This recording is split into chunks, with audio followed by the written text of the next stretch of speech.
From the title, it's more of a love album.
That's what's up.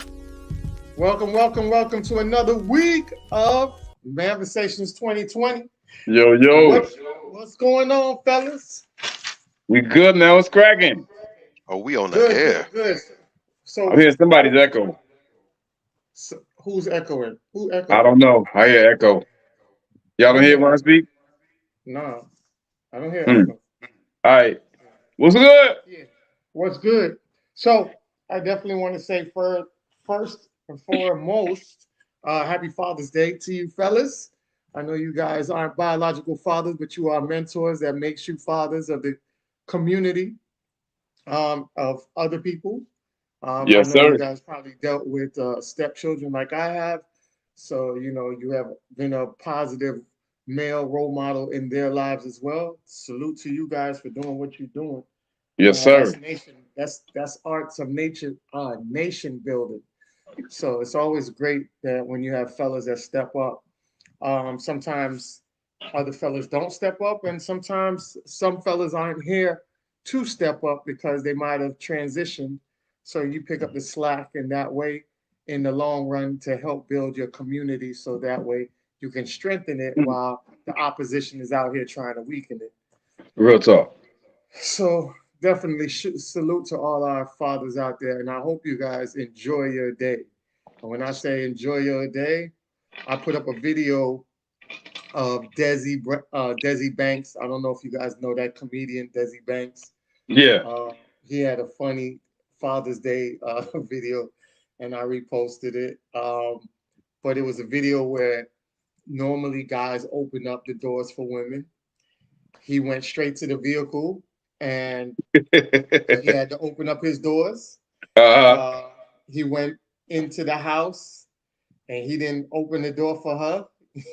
He actually closed the door like you need to open your door. She Yeah. went in there, she massaged his feet, and he was like, "Man, make sure you get all in the crevices of my feet." And then she was like, "Oh, you're gonna do me when you done?" And he was like, "It's Father's Day, man, please." So that was his whole shit. Like, it's Father's Day, man, please. So Yeah. they pulled up to the gas station. She was like, "You're not gonna pump the gas?" He was like, "It's Father's Day, man, please." So he Hey, sat in the car. you I know, uh, he didn't drive the car. He hopped right in the passenger side. And she was like, "You're not gonna drive?" He was like, "It's Father's Day, man, please." So, He's hilarious. fellas, I know it was yes, fly. yeah, Yeah. hilarious, hilarious. But it was very funny to see that, he was making fun of the situation, but he was just showing you, like, at least one day that's dedicated to men. He was going to take advantage of it. He was going to not do his normal routines and services that he do for his woman and have Right. her cater to him that whole day. I thought it was very funny, and I had to repost it on my page That's what's to up. get a couple of laughs out there for the people. But I like to see that reciprocal. I like to see the reciprocal energy. We have Mother's Day, now we have Father's Day, and I like to see the reciprocal energy. I'm not trying to compare mothers and fathers to be on the same level. We all have our vantage points on it from the different genders, but we're both important. That is not in comparison. That is facts. We're both important. A No man doubt. is needed in the household, and a woman is needed in the household. And that's what makes a concrete foundation for a structure. So we just want to see men be more appreciative.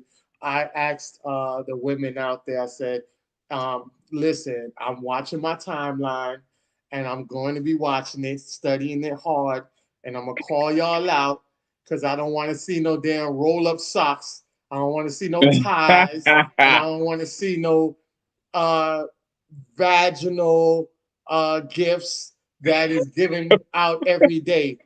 Be creative. You want men to be creative? You be creative. You No go out doubt. there and you get him a creative gift, a thoughtful gift, something that he might need.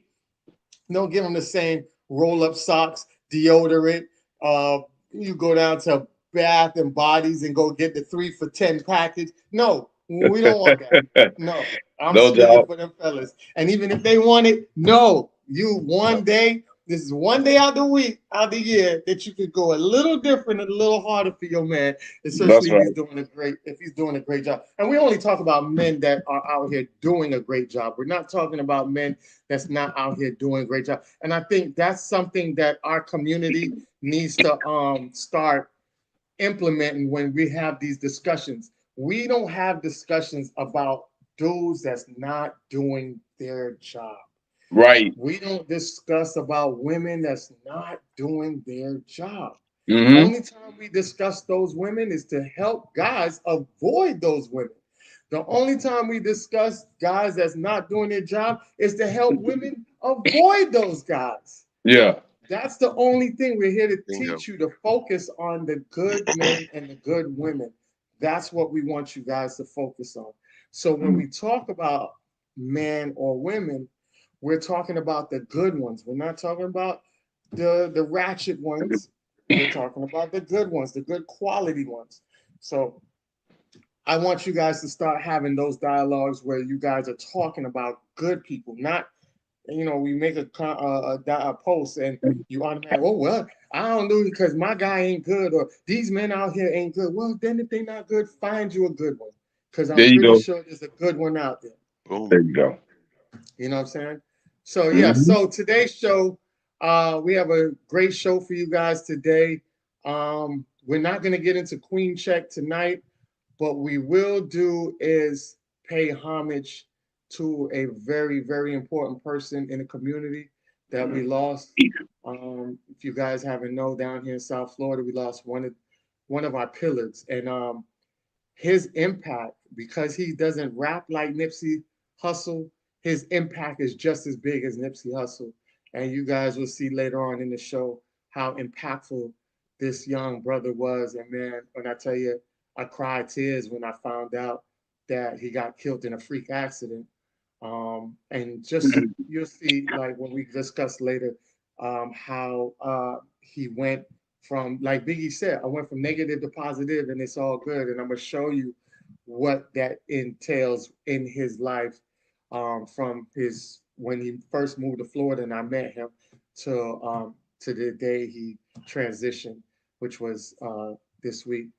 And I'll show you guys that transition and show you how impactful he was. And I think everybody needs to know, because when we talk about what we do here at Manifestations, is we build nations. And when we're building nations, we're talking about impactful people.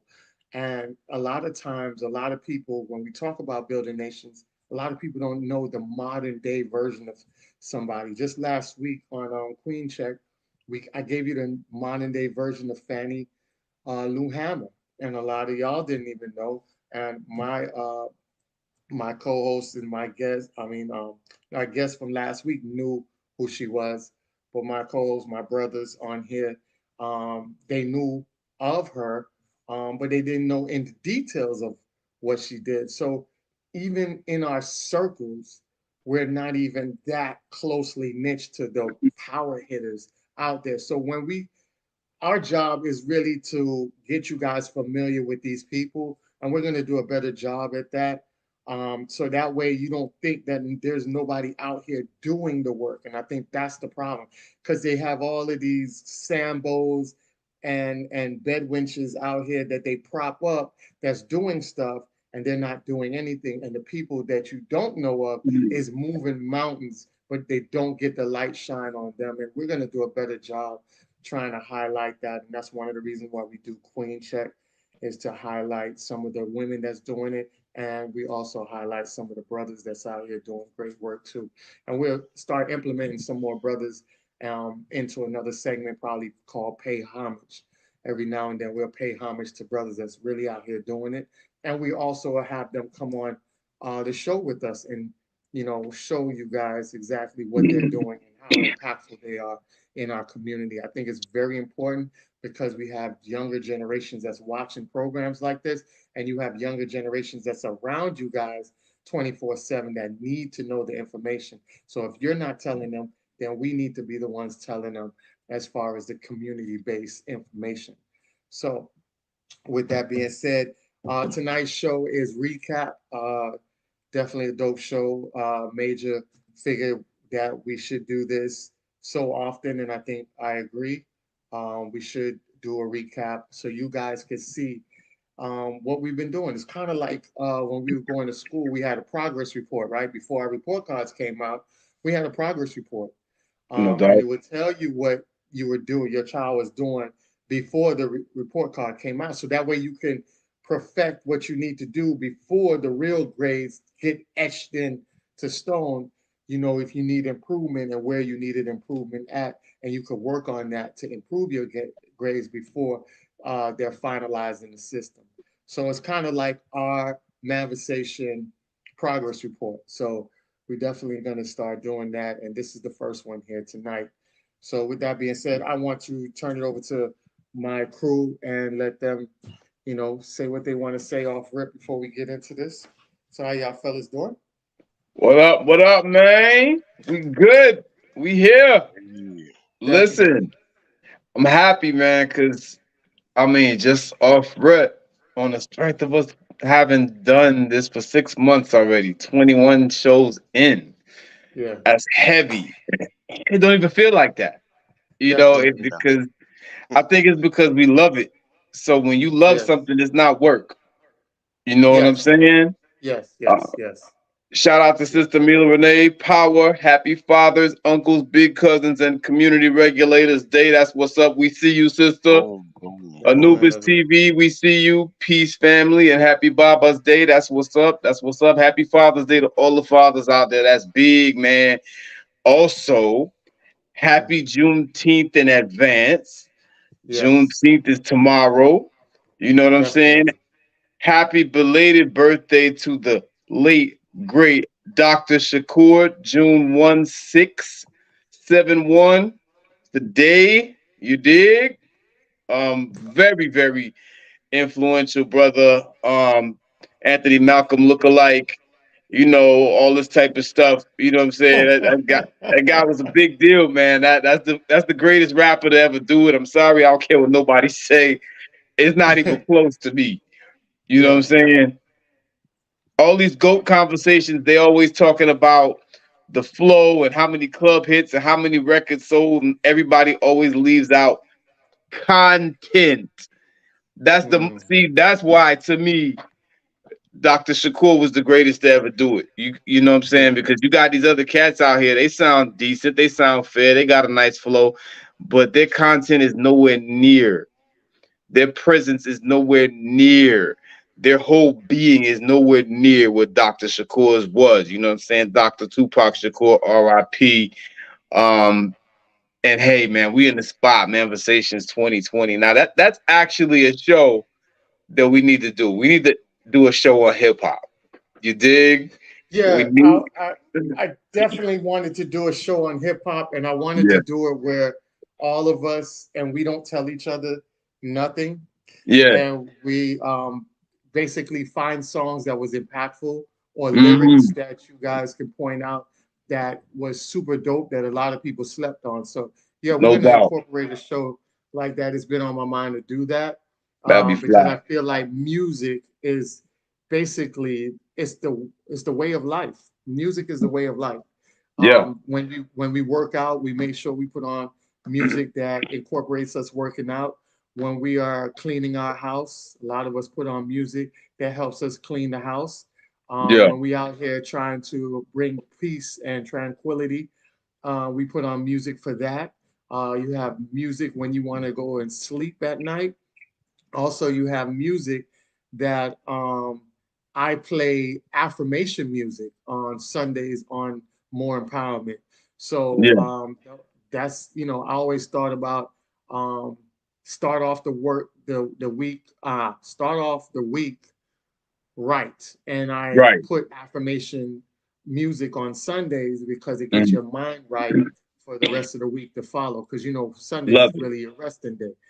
Love So it. I have people hit me up if I don't have it on at a certain time. They be like, "Yo, it's not on," and I have to switch the program and forget sometimes to switch it if I come in late at night. So, Yeah. yes, we do have that. Music is very powerful, and that's one of the reasons why I went into starting my own radio show, and I'll get that up and running on a national level, hopefully soon. Just doing all the legwork and groundwork, but it's been up for almost 2 years. Coming December will be two So, years running. So, you can, if you can think it and you can have it manifest in your mind, you can put it into play. You know of what I'm course. saying? And people didn't think that I was able to do that. And I Mm. end up putting the radio station out there. And slowly it's going to graduate to the level it needs to go on. And like when you have black businesses out here, events that's out there, you will see the more empowerment tent set up in these places. So I did talk to Miami Gardens, got in the groove of Miami Gardens, which is a city out here got with their leaders to help the information get to them. So they told me when my radio station is up and running the way I want it, come holler at them and we can work something out to get the information out to the people. And I thought that was Yeah. super dope. So it's great to have Black leaders, man. When you have Black leaders and you can network and politic and they listen to you and they appreciate the grassroots of you, man, you can go a long way. So shout out to Miami Gardens and all of their leaders out there that's doing great work. So I just wanted to implement that in. But yes, we definitely going to do a show about that. That's dope. I can't wait, man. Because you know the title of the show that Bobby Drake came up with, "Manversations." It does. We do have a focus on dating and relationships, right? But conversations that men have are so much broader, and Yeah. every group of men, every group of young Black men, especially if you know came up during the 80s or the 90s, there's always a conversation about hip hop. Always. Yes. It's a thing. True. You know what I'm saying? We argue back and forth. You know me and you gonna go back and forth on this Jay-Z versus Busta Rhymes thing. We gonna do that. You know what I'm saying? It's gonna be interesting. Hold on. Jay-Z and Busta Rhymes. Where the Busta We- Rhymes coming? I think you're talking about Jay-Z and Nas. No, me and you had a conversation about Jay-Z and Busta Rhymes. So we gonna I do that on remember the hip hop that. show. You remember I did? that? I remember that Yes, happened. yes. When we I had- vaguely remember that. We When we had a- did. What it was about? Busta Rhymes and Jay-Z, they don't even in the same corporation together. Like, Nah, what was but that conversation about? we were talking about verses, and you were saying that Buster would watch Jay-Z in the verses, and I looked at you like you had three heads. Yes, Yeah. yes, he would. He would watch him in the verses. Yes, because Bullshit. you know. Him and One Hold Army. on, Busta Rhymes has the edge because Busta Rhymes is a performer. Jay-Z is How? not a performer. How? Hope's not a performer. Dude. Let's be real. You never seen Jay-Z in concert, clearly. I went to a Jay-Z concert. The man I did too. He sat in the goddamn chair the whole fucking night, rapping in Nah. the damn chair. That's not the concert I went to. Walking around. I had the concert when I went Busta to. get in there, Busta like, yo, hit, and then you got Spliff Star that come out and Nah, bruh. Even He gonna though- need an army to beat Jay in the verses. If that's a metric, then it's not a company. Look, forget a concert, forget a performance. Just have you ever seen someone just having a regular old conversation with Busta Rhymes? Yeah, That he's man's interesting. conversation is anime. Like, hey, Busta, He's how you interesting. doing? What's up, pal? I see you, my man. You doing real good. You looking real. Like, God damn, just said, hey, Dog. I'm shaking hand. Yeah, exactly. Busta So is when he he say, is energy. dog, when he say, I'll get all in between your booty, yo, is it silly, yo? Come on, man, that get the crowd hype. I Like, think that's- Jay-Z destroys Busta Rhymes in the verses, man. I don't even think it's close. No. I don't even think it's close. But what had a conversation on that show? Save it. Only thing Jay-Z would get Busta Rhymes in is a freestyle. I'll give Jay-Z the edge on a freestyle. Man, That I listen. would give. I'll Jay-Z- give Jay-Z the edge on. Definitely on freestyle, but also you got to understand Jay-Z has a whole album with Kanye West. Jay-Z has a whole album with Beyonce. What is Busta gonna do Dude, when he Busta Rhymes be like, stop it? y'all, woo-ha, we'll catch you all in check. Stop Dog, it. then he got, hold on, then he, you Busta remember? don't need no Busta- features like that though. But what I'm saying is, if you're talking about verses, all he got to do is he got to be like, rewind, bring the bit back, come back and rewind, boom, and then all the leaders in the new school just come out, Charlie Brown and them boys like, come on, man, that would Don't tear this the shit make a crowd nigga wanna- apart, bro. It'll be Don't fly. Then you got songs with Q-Tip. Come on, It'll bro. be fly, but no army can help him in that battle. I'm sorry. No. I'm But telling you, save it for that show. Save it for that show. We gonna have this debate will. on that show. So bring your point. definitely. Sneak peek right here. Sneak peek. Hey This is man. I'm But, telling yeah. you, man. Hold up, real quick Dog, before I pass. remember- All right, real quick. Well, this last guy one. won't stop now. Oh God. Here we No. go. Last one. Last point, dog. Let me tell you something. Busta, remember, Busta had the internet rumbling with his challenge. Remember that fast challenge everybody was trying to do? Yeah, I remember. That's one song. That's Look at Me Now. That's one song. Come on, man. He won't last, bro. I'm Telling sorry. you, man. I We gonna love see. Buster, man. We gonna see though. I'm gonna save all that for that show. But Definitely. To be before I continued. finish, I just Yeah. want to make sure I put this out there because people, some people think that in the dating and relationships conversation, some Yeah. people think they have solutions. Yeah. And the true proof of whether or not you have solutions is, do you see anything being resolved? You understand what Yeah. I'm saying? Do you see any traction coming Yeah. about when you get your shit popping? You know what I'm saying? Yeah. Oh, Yeah. we got a few hip hop comments. Uh-oh. Jay-Z Yeah. has the edge of, we'll get back to that. But Yeah. I Yeah. just want to put it out there. Since my wedding in January, Yeah. right? We've had another wedding from people who we know that know us that watch the show. We've had another wedding. We've Nice. had two proposals from people Nice. that we know that watch the show, and we have another pending proposal from people that we Nice. know that watch and are involved with the show. So I just want to put it out there. We're not just talking, Yes. we're not just whistling Dixie, we're not just pissing in the wind. You understand what I'm Yes. saying? We know Sow the what we're talking seeds. about. Sow We the Exactly. seeds. we know what we're talking about, like for real, Yes. and we're discussing solutions for real. You know, Yes. I've had people come to me directly and ask me about marriage and, how I went about meeting my queen and cultivating, the environment that, made it so easy for me to go ahead and want to marry her. I've had people directly contact me and ask me about that. I've had people show me rings. Hey man, what you think of this ring? I'm gonna get shorty. Blah blah blah. One of my partners that I was just talking about, man, I couldn't believe it because I had just gotten on him a couple months prior. I'm like, man, you say all this about this woman. She's so wonderful. She's so this. She's so that. Hmm. Why you don't just pull the trigger? And Yeah. he gave me the usual, man, da, da, da. I'm like, bruh, you ain't getting no younger. You know what I'm saying? I kind of went at him a little bit. And lo and Yeah. behold, I pull up my Instagram one day. This man's putting the napkin on the floor, getting on one knee and proposing. So say what Nice. you say. You understand what I'm saying? Yeah. This is what it is right here. People coming to us, and getting influenced by us and finding solutions through us because we ain't bullshitting. You know what I'm saying? Like it's That's what's real out up. here. It's real out That's here. what's So up. God bless to everybody out there that is getting down with the nuptials and even just getting more serious and more refined in their relationships. That's what's up. That's so That's what's fulfilling. up. Shout out That's to so those, fulfilling. man. Shout out to that, man. Definitely. Salute, Um, salute. it's so great. It's so great to hear testimonials like that. And this is why it's important.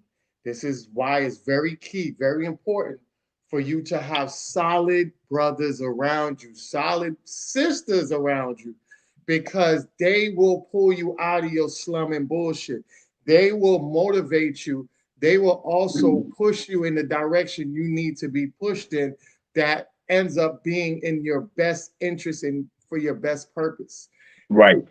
Understand why this circle is very important. That's why they always talk about the circle and how small that circle is, because you're only going to have enlightened people by the small amount because the masses be on the bullshit. So that's why they always say, I keep my circle small. When you have a small Yeah. circle, that means you have a very impactful circle. You Mm-hmm. understand that those people in your circle mean you a lot. So you could get a lot done with that small circle versus the masses. That's why they always tell you, I'll run with 100 lions than to run with 10,000 monkeys. You see That's what I'm what's saying? up. And Yes. that's where the power comes in. You're by your Mm-hmm. circle. Because if you're running with killers, you're going to be a killer. You run with losers, you're going to be a loser. You Yeah. see what I'm saying? So that's how you gotta look at it. And when I say killers, I don't mean killing. I'm just talking about people with natural instincts of getting stuff done. Mm. So I just want to clarify that up because I know we live Mhm. gun world, and y'all might take that the wrong way. But Yeah. just out here doing what you need to do, run with some people that's out there going to get it done, versus running around with people that's just going to monkey around all day. You're not going to get Hmm. nothing done. It's not going to be progressive. All right, and time's going to pass you by. But yes, that is super dope that you that they have you in their circle, and you're getting them on the direction they need to go to, because the second opinion is always vital to anybody, whether it's the doctor's office, whether you're with some friends. If you get an opinion that ends up being in the same direction as everybody else, then more than likely they're pushing you in the right direction. So you get the confirmation, like, yeah, I got to get it done. You know what I'm saying? That's why they always say second opinion. No So doubt. definitely, man. Congrats to that. So that's super dope. Yeah. Um, so yeah, so we definitely have some highlights of some videos that we definitely want to get into. So we're gonna pull the first one up.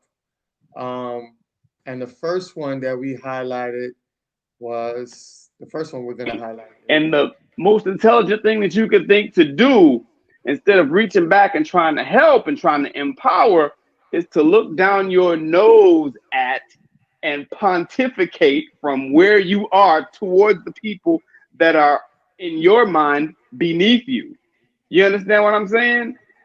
I mean, everybody jumped all over her ass as they should. You can have your own preferences, but I draw the line at shitting on other people who don't meet the line of where your preferences are. I'm sure there are plenty of women out there who wouldn't date a bus driver, but they don't have the disposition towards the average everyday working person that this woman does.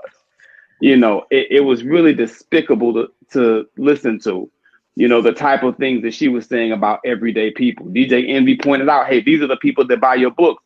These are the people that come to your lectures. You know, these are, you know, this is your audience. These people should be important to you. You don't care about them. And all she kept doing is reciting these, you know, statistics, you know, that, you know, it just kind of rang hollow because she's never ever talked about empowerment of black people or helping black people or anything like that. All of a sudden, when she says some stupid shit, she's Harriet Tubman. Fuck out of here, man. No, it just don't go like that. You know what I'm saying? All of a sudden, you want to invoke your blackness now, you know, and you're, you know, Coretta Scott.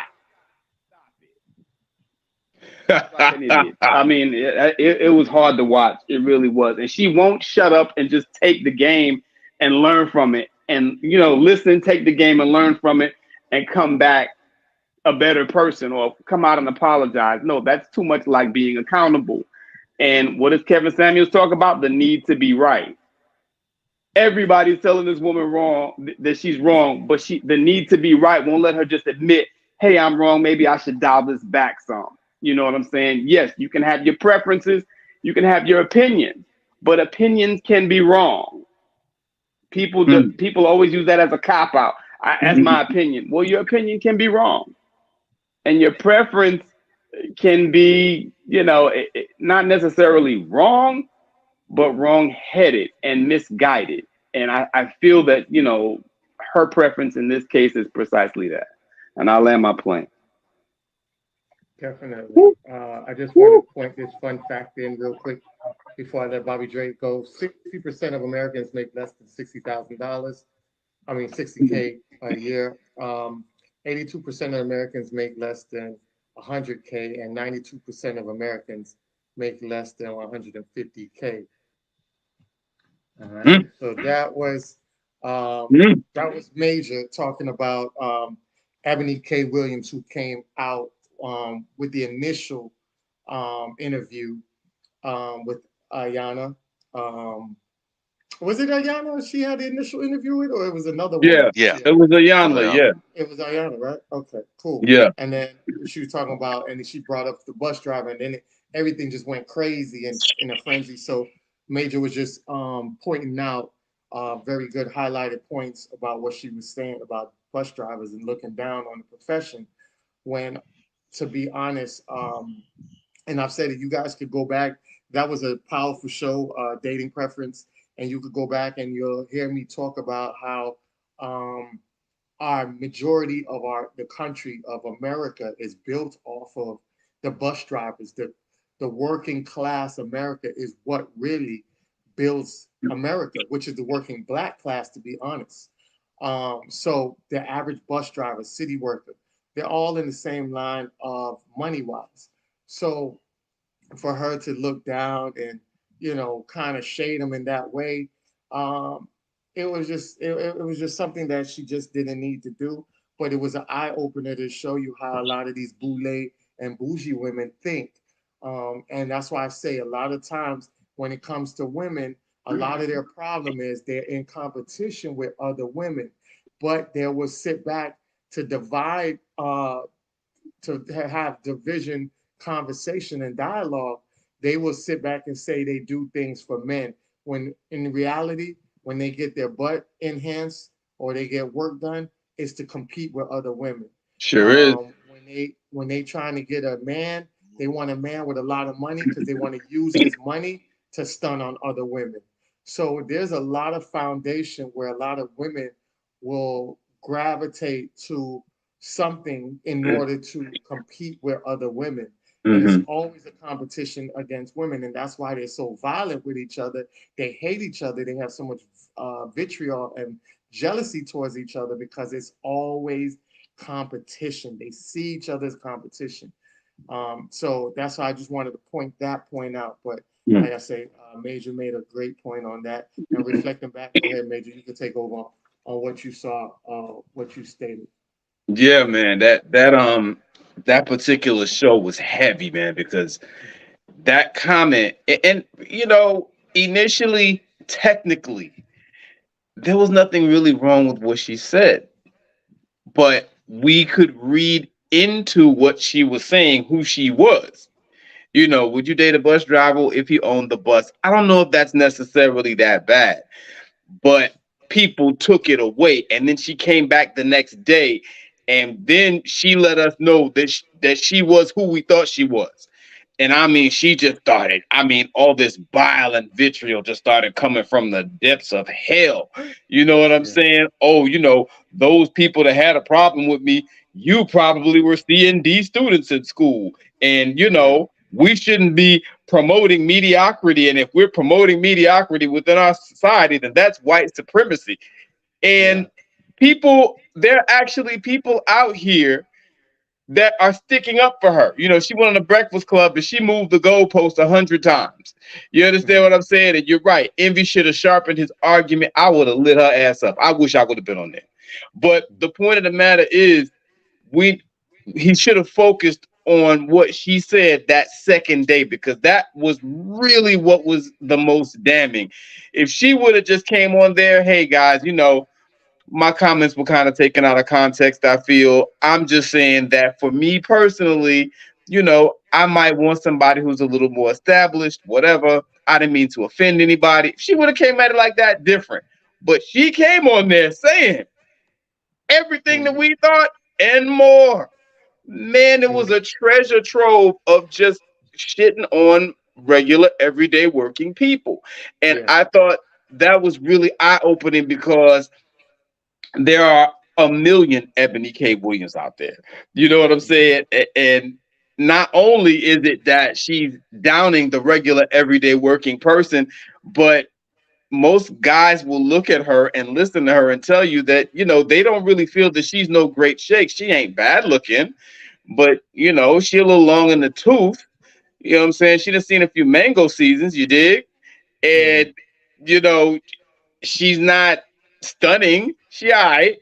So it's like, okay, you want all of this, but what are you really bringing to the table? Which is usually the type of person that you hear these type of arguments from. Somebody that those ballers, so to speak, really ain't checking for. So it was just very interesting, and it opened a broader conversation about classism in dating.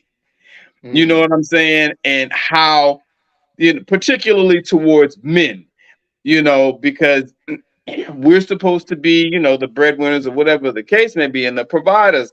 And it's just really, really interesting how a lot of women, and there are women who make $40,000 a year, and I'm not downing women who make $40,000 a year. There are women who make $35,000 a year who think just like she does. And you just scratching your head as a man, like, damn, she just started making money herself. She was a public pretender. People talk about, oh, she was a lawyer. She's a public defender. They don't make no money. Let's keep it a buck.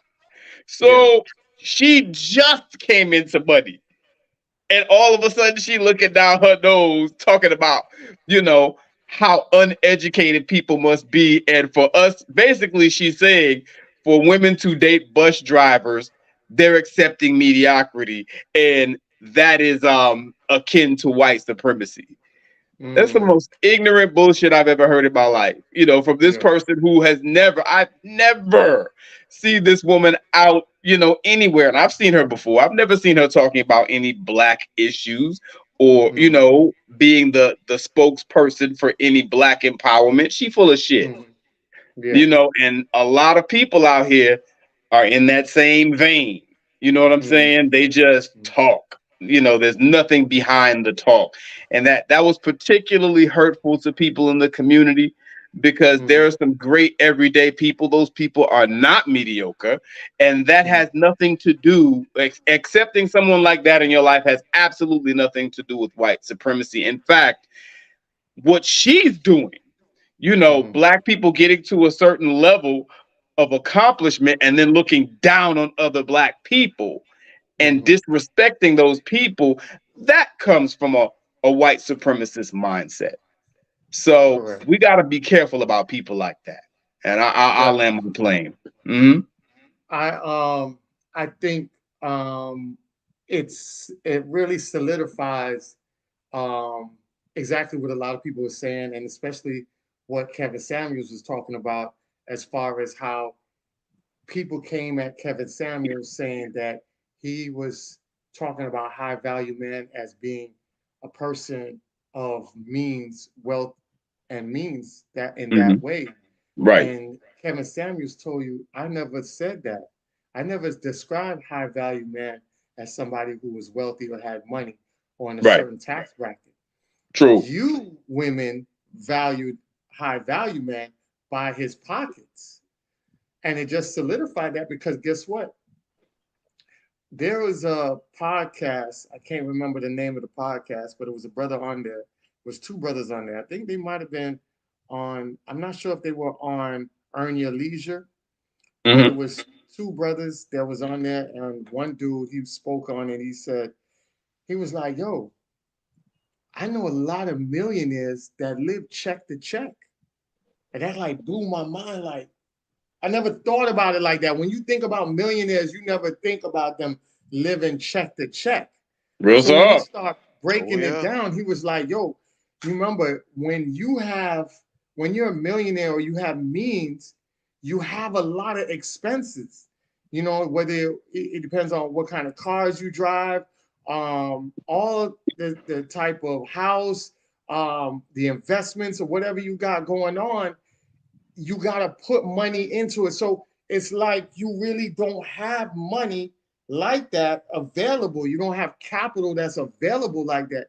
You're banking on that capital to invest itself so you can end up getting the residual of generations. So you're building towards generational millions and not the check to check millions. And when he broke that stuff down, I was like, I never thought about millionaires living check to check. That's crazy. That's one of the reasons why I always talked about women. There were certain women that I walked away from because even though they weren't millionaires, these women had a lot of debt.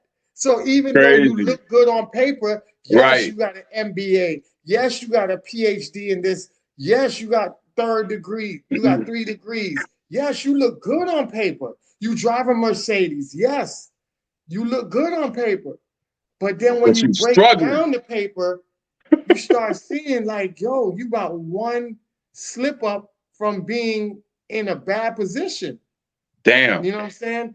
And I always tell people this. I know people that work at McDonald's that stack more money than people who are lawyers and all that. Real talk.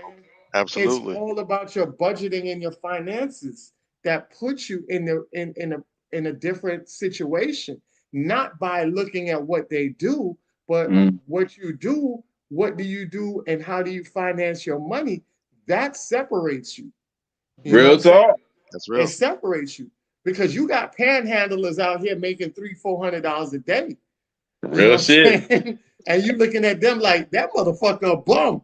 That motherfucker make more than you because you might make $300 a day, but you got to Uh-huh. pay taxes. You got to do all that. He's getting 300 cash under the. So it's all about perception and what the reality of it is. And I think a lot of us get caught up into that. And I think this is one of the most powerful things that manifestation can bring is that we bring reality and logics to situations that seem fairy tale-ish. You know what I'm saying? We're not Look. out here to sugarcoat anybody or put you in the wrong direction. We out here to guide men and women in the right Hmm. way. And a lot of times people don't tell you this truth because everybody's so infatuated on looking good. The perception, that's why we always talk about how broke people trying to impress other broke people. And Yeah. that's that we got to get away from that type of mentality because that keeps you in the hole. You know what I'm saying? So that's how I feel like what she was saying was bad. I know, Meiji, with you saying like it wasn't all that bad. It wasn't all that bad, but when you look at it from another way, it was Hmm. bad because now you're doing the same thing that I feel like a lot of folks out here do, which is backhanded compliment. You feel me? I felt like Yeah. that was a backhanded compliment, like, oh, you're a bus driver. Well, I wouldn't date bus drivers. Like, so you acknowledging that bus drivers is decent job, but then you say, oh, nah, that's no, I'm good off that. Well, she You know what I said mean? only if he owned the bus. So it like I In other like words, not to like be I the bus said, driver. it wasn't that bad initially, but we read into what she said who she was. Then she came back the next day and she let us know exactly who she was. And it's like Yeah. she just confirmed everything. You know what I'm saying? Mm, Just a bougie stank. You know what I'm saying? At yeah. the end of the day. And that's never a good look, man. Yeah. At the end of the day, let me tell you, man, like you said, and it ain't what you make, it's what you keep Yeah. basically. You know what I'm saying? My And grandfather taught us that hey, it's Yeah. it not ain't what you what you make, it's make, what you can keep. it's I got what too you many Yeah. keep. stories about that, man. And Yeah. so, yeah, she just pooped all over herself, man. Go ahead, Bob. What you got, man? Yeah. No, man. I just did all that. My grandfather used to tell us the same exact thing. It's not what you make, it's what you can keep. Hmm. Um, if you don't have proper budgeting and spending skills, basically it doesn't matter how much money you make, you're always going to be perpetually pissing in the wind. I remember I saw something long time ago, some advice that said that everybody should know, not that they should necessarily do it. If you can, it's great, but Yeah. everybody should at least know how to live off of roughly half their income. Yeah. Because Agreed. if anything happens, and I think the pandemic and the quarantine should have taught a lot of people that, or really reinforced that. But God forbid if you lose your job, if anything happens, your building gets knocked down or something, it's a natural disaster, or you're unable to bring in a paycheck, what are you gonna do? Because I remember seeing the numbers way before, because I always kept up on things like that before the pandemic was ever even a thing, before anybody outside of the scientific community had ever heard of or knew about a COVID-19 or what have you.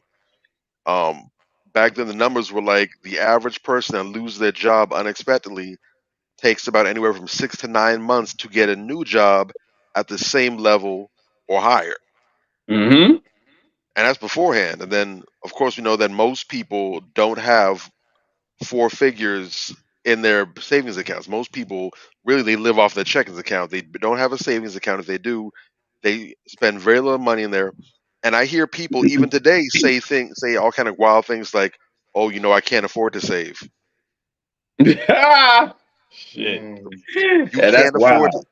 you can't afford to take even if it's I mean, and because it's better than nothing, you can't even afford to take $1 out of your paycheck and put that away.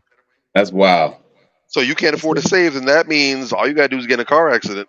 It's a All you wrap. need to do is have an electrical go fire. Maybe you fell asleep and didn't leave and left the stove on, or you went to work, you forgot to check the stove, house burned down. You're Mm. screwed. You have nothing. Yeah. Most people 1 or 2 paychecks away from being homeless and losing it all.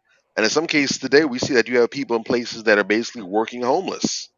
Yeah. You know, they have a full time job. They get their 40 hours or more every single week, but they can't afford to keep a roof over their head, so they're living in their cars. They're living in parking lots. They're living in different places. If there's arrangements in the city to go ahead and let them have a place where they can hole up for the night or for the week, whatever, that's what they Yeah. got going on.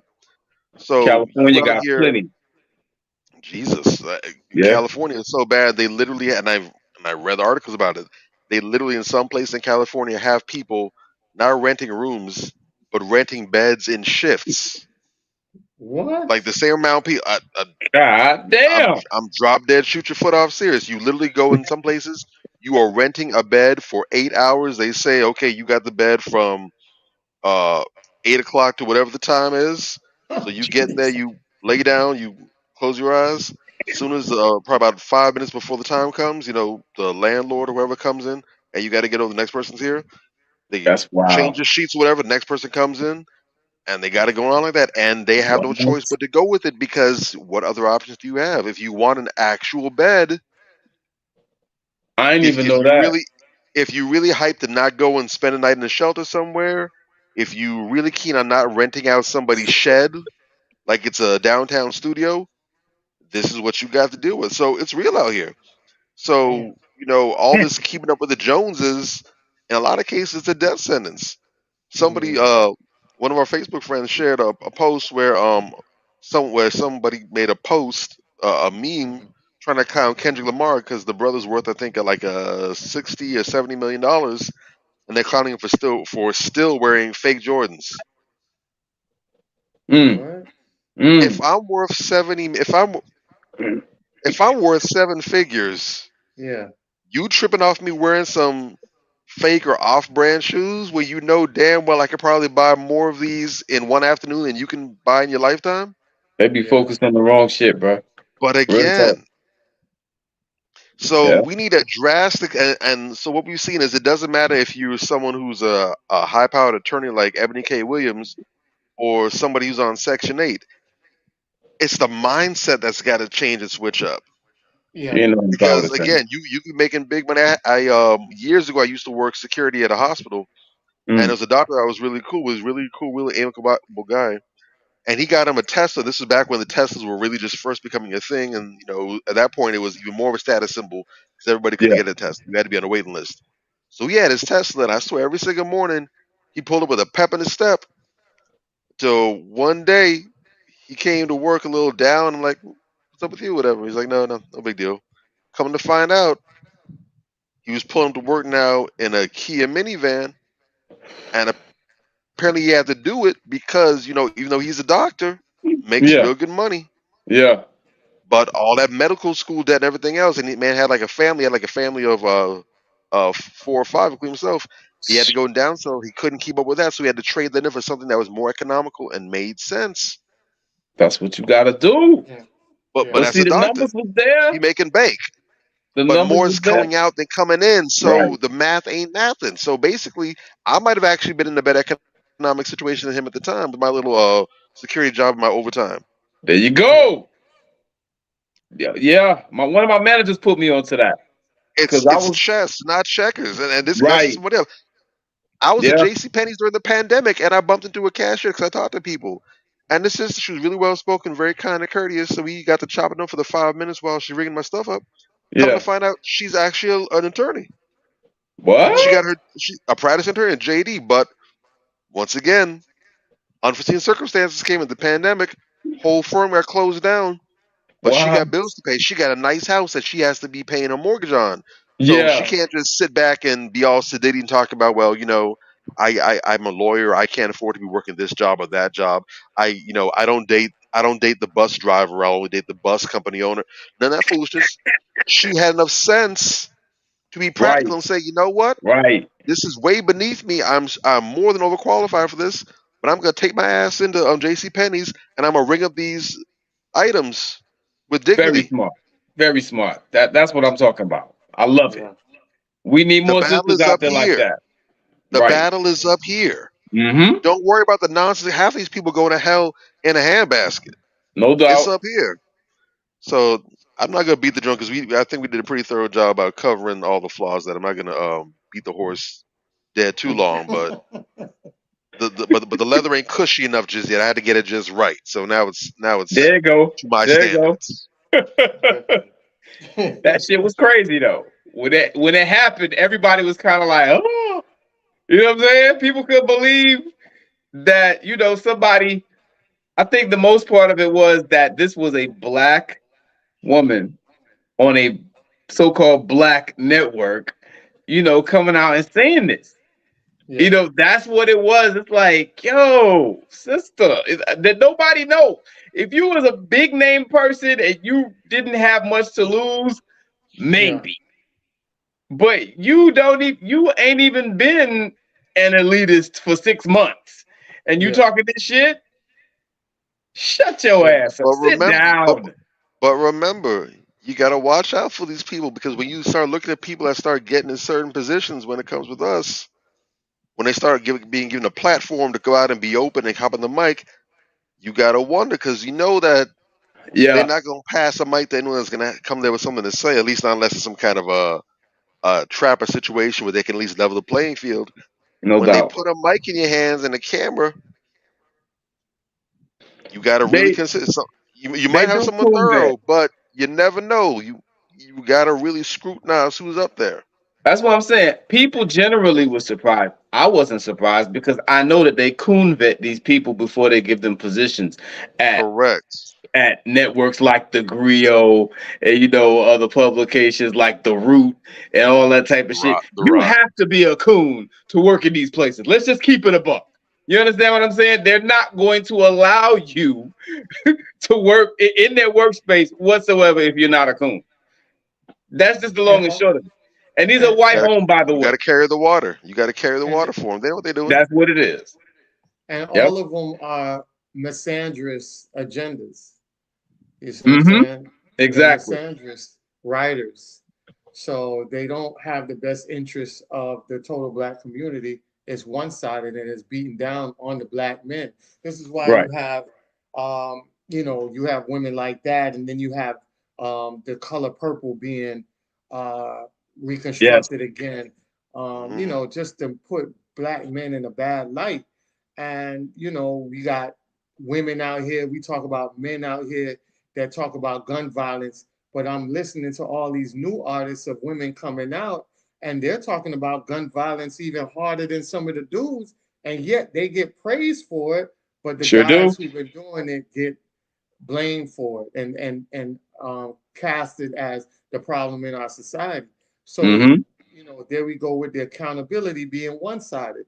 Right. So, it's crazy. You got to see the agenda for what it is and attack it at its point, because you don't want to get it to the point where it's too big where you can't even address it no more. Yeah. So you got to push back on a lot of this stuff, but definitely, man, it's something that you got to watch these people. So, No doubt.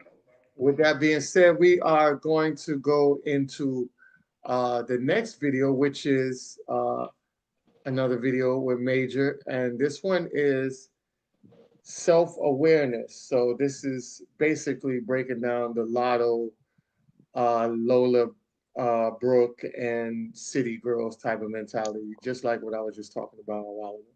So let's get into that. Who were part of the struggle, who taught me, the struggle, who had me listening to Malcolm and Brother Elijah Muhammad, Farrakhan, all these people. I must have been 7 years old the first time I went to my first Farrakhan lecture, because this is what was on their minds. These are the type of women that I know.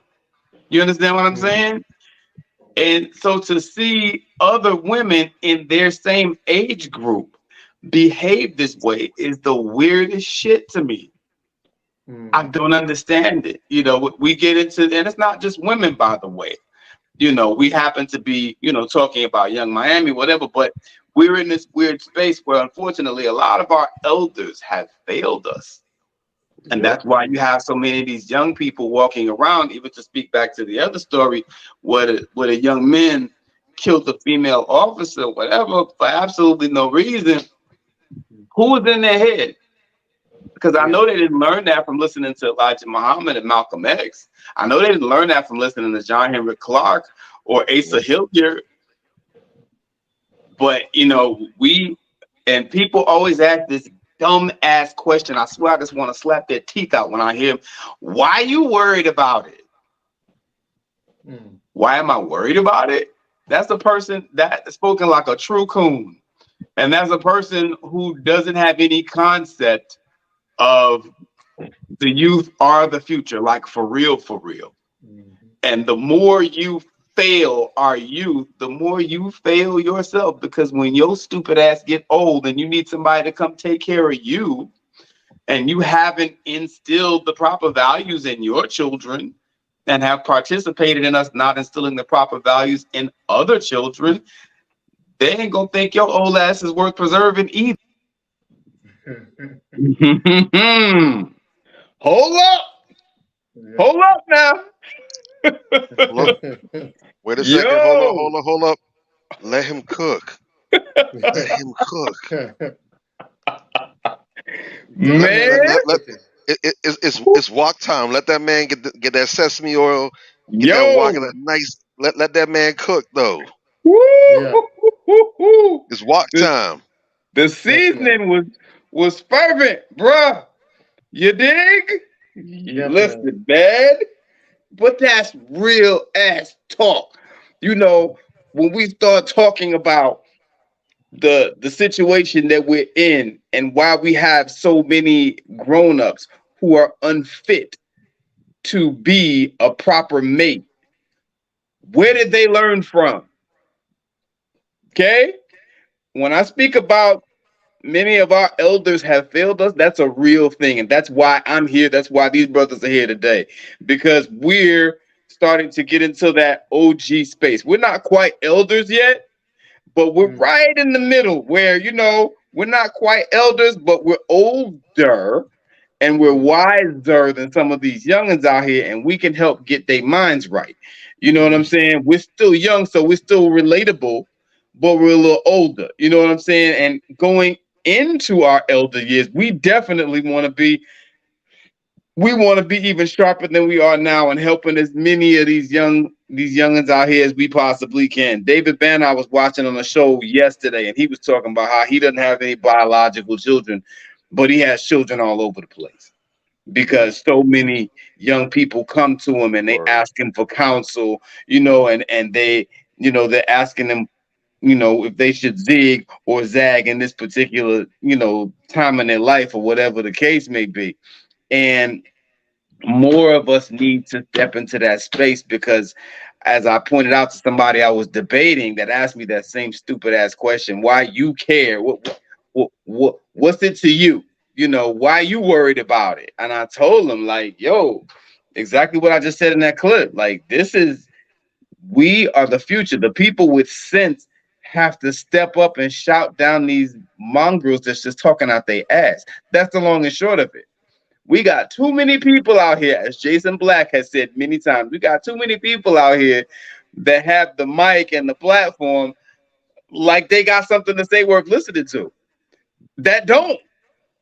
This just straight irresponsible, just talking utter nonsense. And, even some people that I'm cool with, I've had to kind of distance myself from lately because they may mean well and have good intentions, but they don't know what the fuck they're talking about. And, we really, really need to preserve our credibility and not get too close to people that don't know what they're talking about. You know what I'm saying? Some of these people that are out here fueling the gender wars, we got to distance ourselves from them. Maybe somebody that we're real cool with, but, they're just too emotional to handle, some of these adult debates that we need to have. You understand what I'm saying? We just can't mess with everybody. Or we can mess with them, but, we got to feed them on a long handle spoon kind of stuff. You know what I'm saying? Because our credibility, we can't afford to get our face dirty. Oh, you rock with her? But dude, she she a low-key misandrist. You know, she a feminist. Why y'all rocking with her? We gotta be careful about that. You know what I'm saying? Or it could be a him. It ain't even gotta be a her. But you know, everybody doesn't deserve the same listening space. Everybody doesn't deserve to be heard. Everybody hasn't proven themselves worthy of deserving to be heard. And if you're an elder and you have no game, you have nothing to hand down, shame on you. You know, because the community is in crisis right now.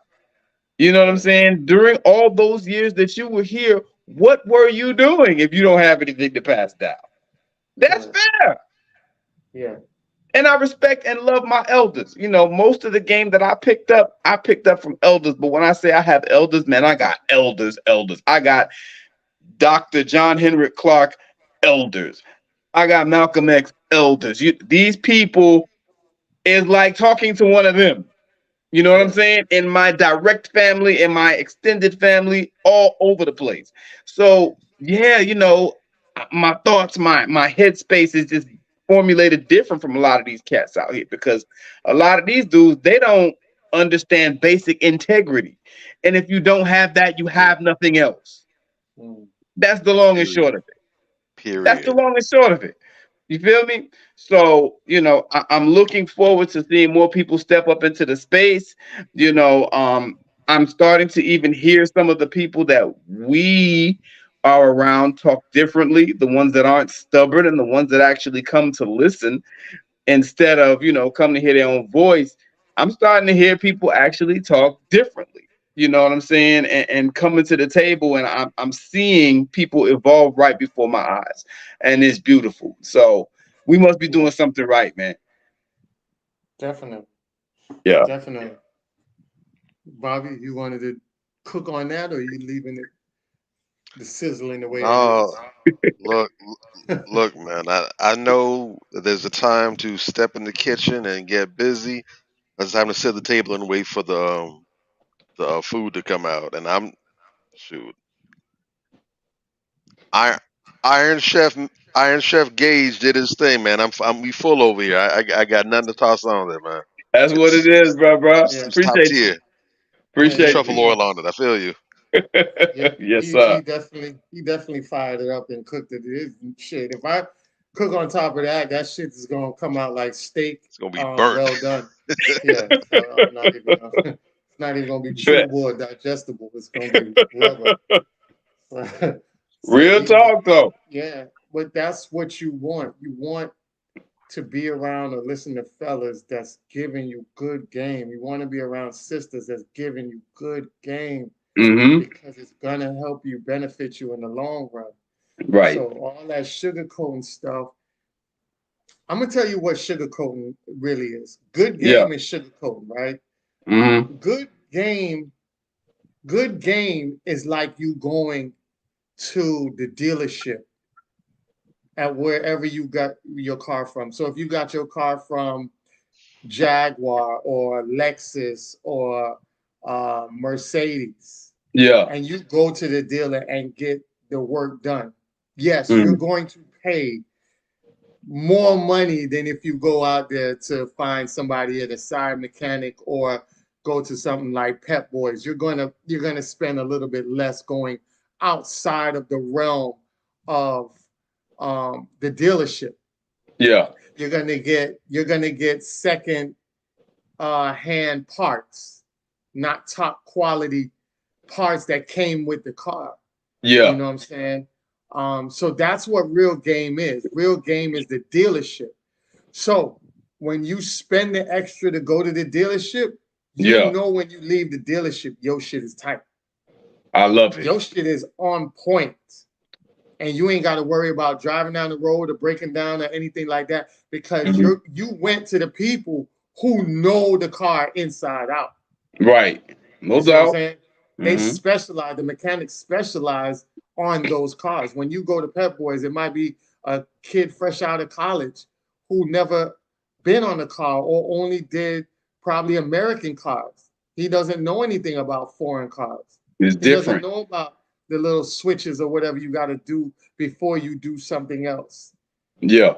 You see what I'm saying? So when you go to the dealership, that's real. You're getting the real deal. Yeah. When you're out here getting sugar coated, that's when you go to the shade tree mechanics and these other places and get your Right. work done. Now, Mm-hmm. here's the critical part. Mm. When you get sugar coated, your shit is only temporary. So Come now on now. when you out here driving, you can drive away from that shade tree mechanic or drive away from the Pep Boys or wherever you go, Yeah. and you could go down the street and your shit fuck up. Mm-hmm. Now Yep. you got a decision to make to go right back and spend more time where they tell you, oh, we gotta, since it's late, we gotta hold your car overnight. Now you have to go and rent a car or tell somebody to come pick you up. Now Right. you inconvenienced out of that situation right where you were. So Mm-hmm. now you have to find an alternate way to get home or whatever to get back your car to make sure it's fixed correctly. Yeah. Yeah. Sometimes it might be 2 or 3 times you come back and your shit not right. It's Mm-hmm. not running right. That's what sugarcoating is. When somebody's sugarcoating you, they're only fulfilling just enough for you to continue on. But after a while, you're gonna break down because the sugarcoating ain't holding up no more. Because now you have to face with the reality of it that the sugarcoating ain't fit to even handle. Real So talk. now you get Truth. slapped in the face with reality when Mm. somebody sugarcoated you a fantasy, and Mm-hmm. now you gotta pay double. So when somebody was out here telling you, hey, sister, like Sister Mila be out here telling y'all sisters to go out here and work out. Yeah. And you be like, nah, I ain't finna go work out. Yeah, you gotta put more, your more money is your more effort. So you Right. gotta put more effort to get the results you want. But you say, Mm-hmm. nah, I'm finna go down here and go to DR and pay a little couple of grand and go Mm-hmm. get my shit done. Mm-hmm. Now you get your shit done. Now your one of your cheek look like a block, the other one look round. You see what I'm saying? Now what Yeah, you I gonna see it. do? You can't now you got an option. Now you got to jump back on a flight to go back down there, stay in a hotel to go get it done right. Yeah. Real talk. Might not be done right. Or you might go back down there and guess what? You might not make it back because Well, you done died on the table.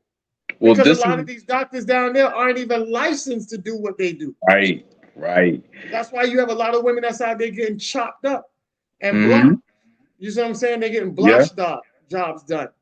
Yeah. So you're not paying for the quality. You're just paying for the convenience of it in your mind, sugarcoated you to make you feel like that was the right decision when it wasn't the right decision from the get-go. But you Not have just in people your that mind. boost you. Yeah, Yeah. people Eh, boost you up and they People put boost you you in up. that position. And now And this you are paying mhm. for it twice as much Horrible. opposed to getting the realness. bingo. So I just wanted to put that out there, That's just to real. Mhm. sprinkle some damn sprinkles on top of the cake that Major laid out for y'all. There you go. You know what I'm saying? Listen, Just sisters. highlight. Yeah, and I said this a million times to some sisters that I know and some sisters that I respect. Sister that I know pretty well and I respect. It basically admitted that she's biased towards women, Yeah, and being biased towards one group and coddling them and allowing them to get a pass just because of their gender. I want to say this to all women. I mean, I already knew the bias was there, but like it was actually there was an admission. It is yeah, like, bro, that doesn't help. yeah, That does not help, especially to these women, very hard headed, very, you know, very self absorbed. Don't really listen to nobody. Can't nobody tell them nothing. You know, and look at the marital rate as the result. That should tell you you don't mhm, have all the answers. In fact, you don't yeah, have any of the answers. You Exactly. dig? Mila Renee says no passes. That's why I rock with this sister. Mila Renee is heavy. You dig? Yeah. Like, yo, Yeah. the sisters should really sit down and study Mila Renee and some of the things that she says because she's razor sharp. I can't think of anybody out here um, in some of these spaces sharper. You know what I'm saying? Because she's well rounded. She doesn't give anybody any passes. And, you know, popularity be damned. You know, a lot of these people in 13th grade, they just want to be popular. You know what I'm saying? But popularity be True. damned. Mila Renee gonna tell the truth. And Yeah. that when we get a critical mass of people telling the truth, that's what's going to influence change. That's what's Yeah. going to push us over the top. As long as we got all these people coddling people and making up excuses and shit, you know, nothing's going to change because nobody's going to feel like they need to grow. You know, Exactly. nobody's going to feel like they need to change. So we got a Yeah. lot of work, but you know, we all in it together. They wanted Yeah. to be strong women in their 20s, and I want to be soft girls in their 40s. BS. Yeah. Well, Yeah. And here's the thing. Here's the Mila thing with that, Renee. right? Uh-huh. Here's the thing. I want to say something about what Mila Renee just said about Yeah. the. I feel like, Some and of them in their here's, 50s. I think a lot of this is coddling too, and it's a subconscious coddling that's going around. Yeah. I see a lot of women talking about soft girl era, and I think it's just a talking point. I think they're saying it as a talking point, They are. just to be along with the mass dialogue that's going on. They're Because I see a followers. lot of these women that say soft era, but still doing the same bullshit. Yeah. You know what I'm saying? Or still requesting the same BS. Like that Hmm. doesn't make sense. It sounds good. And that's why I say with guys, this is what we want you guys to understand is so you guys don't listen to lukewarm lullabies being sung in your ear and coming out, the fastness of your right ear. Yeah. Because what happens is a lot of these women are just saying what they want you to hear. And it's the yeah. same thing Right. how women sit back and say the same thing about fellas saying things that they want to hear. So women do the same thing men do as Hmm. well. Men don't pay attention to it as Right. much as women do. That's why we tell the fellas, don't go out here and get duped. When you see a lot of these women talk about soft girl era, I Hmm. always say this. They can talk a game, but does it match up with what they're doing? Does Watch it what match they up with their They do. about the actions? life, You Does it dig? match? and Does their the rest of actions what they're match saying that? too, Yeah. Yes. and the rest of what they're saying too, because this was predicted. I knew people who have been campaigning for this like years ago when they Mhm. were really trying. They were really out here trying to really work with sisters, the ones that were serious about changing and becoming better, really trying to Yeah. get them to migrate towards this. And they were saying back then that a lot of and they were the first people who also called it out as well too. They said the same women that used to clown us, used to call us pygmies, were talking about living a soft life and getting Hmm. away from being masculine. The same women who were clowning, now all of a sudden they try to retcon and to Right. repackage it. Now they're calling it soft girl era and stuff. All my soft girl era. Where were y'all back when we were talking about this? Real talk. And if you As listen if to you them, could. you can As if still you could. hear the conditional femininity when they talk about, Yeah. well, Exactly. I'm soft girl era, I need a man who's going to, allow me to be in my feminine. Ayanla Come did on, that in I the need to be able interview. to say, Ayanla did that shit. People give her a pass, and that's why I said hell no the other day when you said her name, because Ayanla, she did exactly that thing. I would deal with the bus driver, and then she started. It was such a refreshing different point of view after hearing this bougie jackass. Everybody was kind of happy, but then she goes to talk about how I'd have my little prenup on the side though, and I'd have my little separate money stashed away somewhere. That was slick. Yeah, I caught You that. dig? Yeah, That I was caught that. slick. That's I not caught that. that's not feminine. Yes, she's I caught that. chastising this woman for not being feminine, but at Yeah, the same time, she's doing the same thing. she was I would say she was straddling the fence. We Heavy, have a couple indeed, heavy, we have a couple of women on our page that straddle the fence. They'll say some all the good shit time. and then they'll come back and be like, "Oh shit, I don't want to lose my woman power audience." So let me Come on say now. some stuff. You know, let me go. Yeah. Oh, hey, you gonna get Boom, some. boom, You boom, gonna get some man. inboxes Yeah. tomorrow. You gonna you gonna get some inboxes tomorrow. Oh no, Hey, he didn't. I'm Oh, the Dear chimney, bro. I'm Anthony. not Dot worried dot about dot. I didn't appreciate that. Dot dot dot. we still rock with you, fam. We still rock with you, though, that. fam.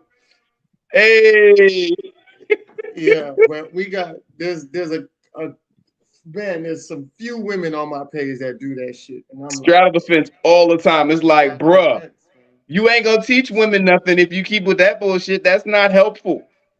It's You not. gotta, you It's gotta not. let it be. You gotta let it breathe. And You here's the dig? thing. Here's the thing with straddling the Miller fence. Let Renee me with tell that you. body blow. I saw that. Miller Yeah, Renee. with that yeah, with she that did. with that liver punch just now. I saw that. Oh Lord. Oh, Yeah. go ahead, So Ann. here's the thing. When you straddle in the fence, and I want men and women to understand this, when you Mm-hmm. straddle the fence, Mm-hmm. you lose respect. And Let me tell you credibility. something. You Mm-hmm. lose respect. Mm-hmm. And why I say that is one thing about me, and I'm pretty sure this pertains to Bobby and Major as well, but I know for sure Mm-hmm. I get people that tell me this all the time. They'll call me, inbox me, email me, and they'll Mm-hmm. say, let me tell you something, Aunt. I might not fuck with everything you say, but Mm-hmm. I'm gonna tell you like this. I can depend on you to be one way and stand on your square. There you go. That I respect you for. That is the difference You know between what I'm us and saying? them.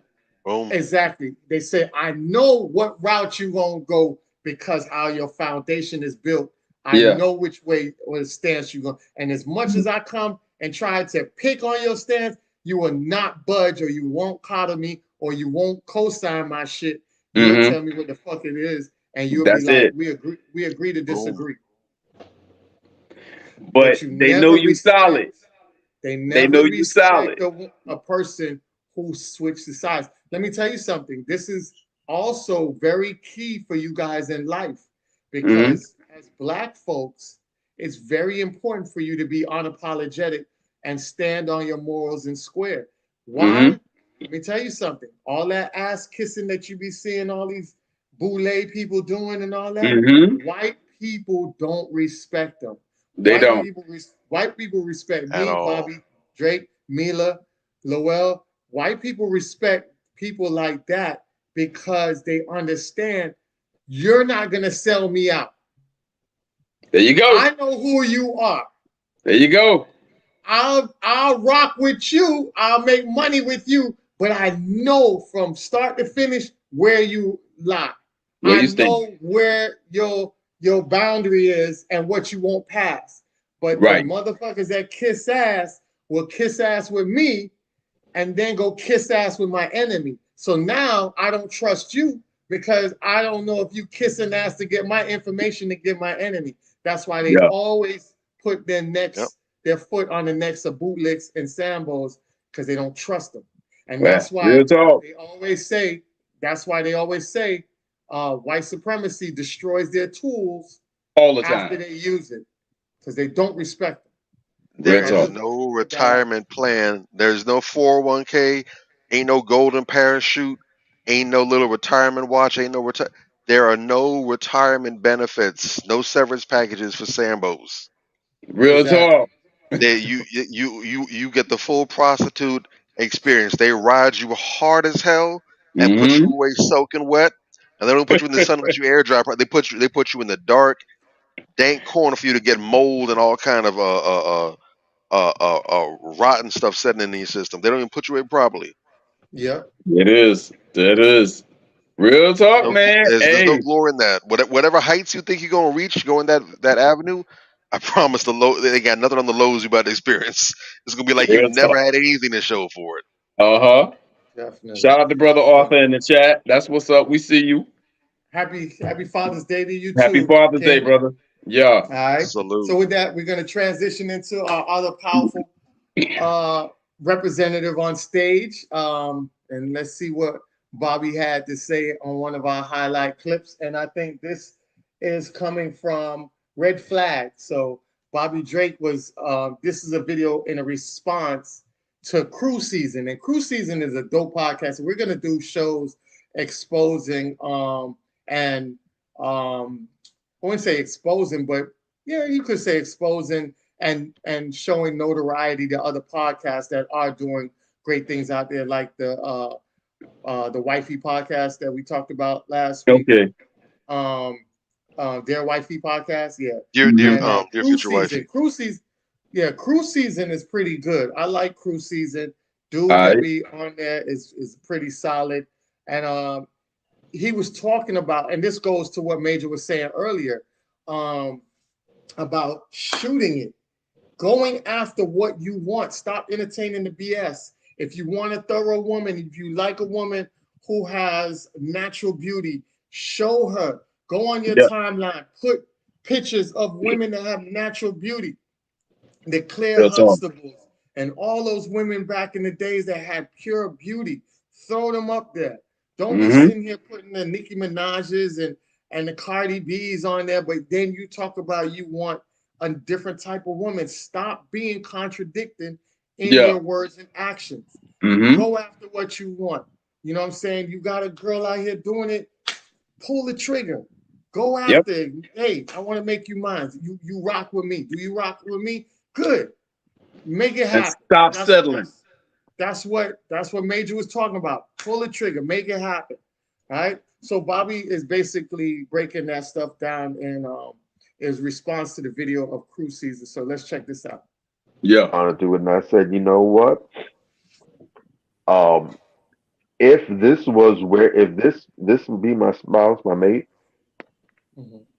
if this is who she was from day one, if when I met her, when I bumped into her, when I first hopped onto social media, wherever I met her at, if this was the person I saw, and this kind of presentation was an issue for me, that wouldn't have been my spouse. Mhm. We never would have made it that far to begin with. There you As go. soon as I saw that this is what the deal was, and I have done that. I've seen some folks, and I've seen something I didn't like. It may have been a post. I may have bumped into them. I heard some things that weren't becoming of them. I saw something that's like, yeah, that ain't for the streets. That's for the red light district. That's for the back alley. I'm cool on that. I've seen that, and I started pushing.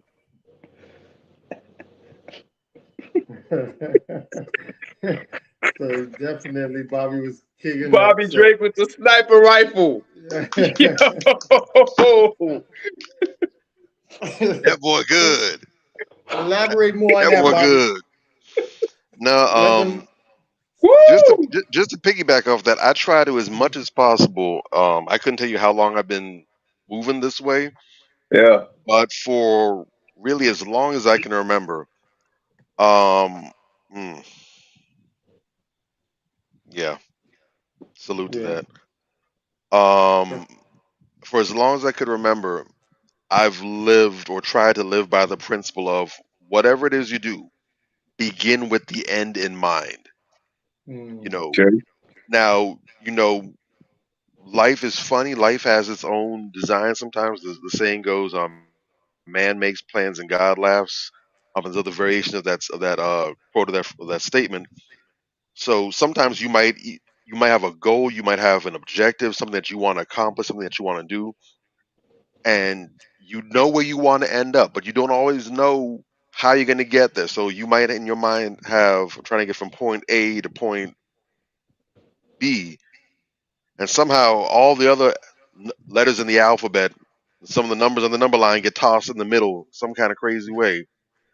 But always begin with the end in mind. mm, So you might not have 100% control over what happens in the middle. mm, You might have a great plan laid out and things go mm, sideways. But if there's two things you need to have lined up, you need to have your start lined up properly, and you need to have your destination lined up properly. mm, Real Those talk. two things got to match.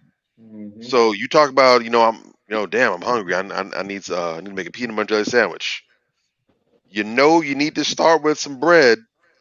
You need some mm, peanut butter somewhere, and you need at least a half of something or some jelly.